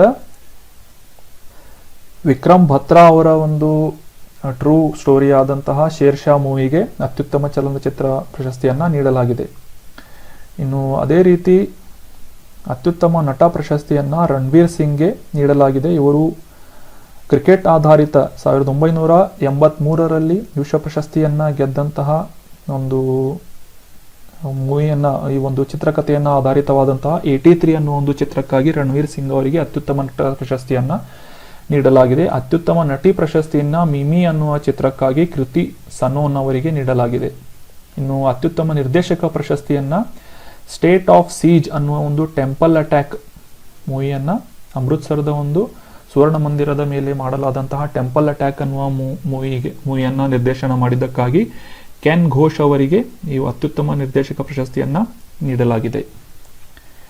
ಇನ್ನು ನಮ್ಮ ನೆಕ್ಸ್ಟ್ ಆರ್ಟಿಕಲ್ ನೋಡೋದಾದ್ರೆ, ರೀಸೆಂಟ್ ಆಗಿ ಖೇಲೋ ಇಂಡಿಯಾ ಯೂತ್ ಗೇಮ್ 2021ರ ಒಂದು ಪ್ರಶಸ್ತಿಯನ್ನ ನೀಡಲಾಗಿದ್ದು, ಹರಿಯಾಣ ಆತಿಥೇಯ ರಾಜ್ಯವಾದಂತಹ ಹರಿಯಾಣಕ್ಕೆ 52 ಚಿನ್ನದ ಪದಕಗಳನ್ನ ಪಡೆದುಕೊಂಡ ಹರಿಯಾಣಕ್ಕೆ ಈ ಒಂದು ಯೂತ್ ಗೇಮ್ ಪ್ರಶಸ್ತಿಯನ್ನ, ಶೀರ್ಷಿಕೆಯ ಟೈಟಲ್ ಪ್ರಶಸ್ತಿಯನ್ನ ನೀಡಲಾಗಿದೆ. ಸೊ ಕೊನೆಯ ದಿನದಂದು 52 ಚಿನ್ನದ ಪದಕಗಳೊಂದಿಗೆ ಹರಿಯಾಣ ಪ್ರಥಮ ಸ್ಥಾನದಲ್ಲಿ ಈ ಖೇಲೋ ಇಂಡಿಯಾ ಯೂತ್ ಗೇಮ್ಸ್ನಲ್ಲಿ ಬಂದಿತ್ತು. ಸೊ ಹರಿಯಾಣವು ಒಟ್ಟು 39 ಬೆಳ್ಳಿ 46 ಕಂಚಿನ ಪದಕಗಳೊಂದಿಗೆ 52 ಚಿನ್ನ ಆಲ್ರೆಡಿ ಹೇಳಿದ ಹಾಗೆ ಟೋಟಲ್ ಆಗಿ 137 ಪದಕಗಳನ್ನು ಈ ವರ್ಷ ಕೊಂಡೊಯ್ತು. ಸೊ ಅದೇ ರೀತಿ ಈ ಒಂದು ಮಹಾರಾಷ್ಟ್ರ ರಾಜ್ಯವನ್ನ ಹಿಂದಿಕ್ಕಿ ಪ್ರಥಮ ಸ್ಥಾನವನ್ನು ಹರಿಯಾಣ ರಾಜ್ಯ ಪಡೆದುಕೊಂಡಿದೆ. ಹರಿಯಾಣದ ಅಥ್ಲೀಟ್ಸ್ಗಳು ಪಡೆದುಕೊಂಡಿದ್ದಾರೆ ಅಂತ ಹೇಳ್ಬೋದು. ಇನ್ನು ಎರಡನೇ ಸ್ಥಾನದಲ್ಲಿರುವ ಮಹಾರಾಷ್ಟ್ರಕ್ಕೆ 45 ಚಿನ್ನ 40 ಬೆಳ್ಳಿ 40 ಕಂಚಿನ ಪದಕಗಳೊಂದಿಗೆ ಟೋಟಲ್ ಆಗಿ 125 ಪದಕಗಳನ್ನು ಪಡೆದು ಎರಡನೇ ಸ್ಥಾನವನ್ನು ಅಲಂಕರಿಸಿದ್ದರೆ, ನಮ್ಮ ಕರ್ನಾಟಕ ರಾಜ್ಯ ಏನಿದೆ 22 ಚಿನ್ನ 17 ಬೆಳ್ಳಿ 28 ಕಂಚುಗಳೊಂದಿಗೆ ಒಟ್ಟು 67 ಪದಕಗಳೊಂದಿಗೆ ಮೂರನೇ ಸ್ಥಾನವನ್ನು ಗಳಿಸಿದೆ. ಇನ್ನು ಈ ಖೇಲೋ ಇಂಡಿಯಾ ಯೂತ್ ಗೇಮ್ಸ್ 2021 ಬಗ್ಗೆ ತಿಳ್ಕೊಳ್ಳೋದಾದ್ರೆ, ಇದನ್ನ 2018ರಲ್ಲಿ ಅಂದಿನ ಕ್ರೀಡಾ ಸಚಿವರಾದಂತಹ ಕರ್ನಲ್ ರಾಜ್ಯವರ್ಧನ್ ಸಿಂಗ್ ರಾಥೋಡ್ ಅವರು ದೆಹಲಿಯಲ್ಲಿ ಪ್ರಾರಂಭ ಮಾಡಿದ್ರು. ನೆನ್ಪಿಟ್ಕೊಳ್ಳಿ, ಖೇಲೋ ಇಂಡಿಯಾ ಯೂತ್ ಗೇಮ್ಸ್ ಯಾವಾಗ ಪ್ರಾರಂಭವಾಯಿತು ಅಂತ ಪ್ರಶ್ನೆ ಬಂದ್ರೆ 2018ರಲ್ಲಿ ಖೇಲೋ ಇಂಡಿಯಾ ಯೂತ್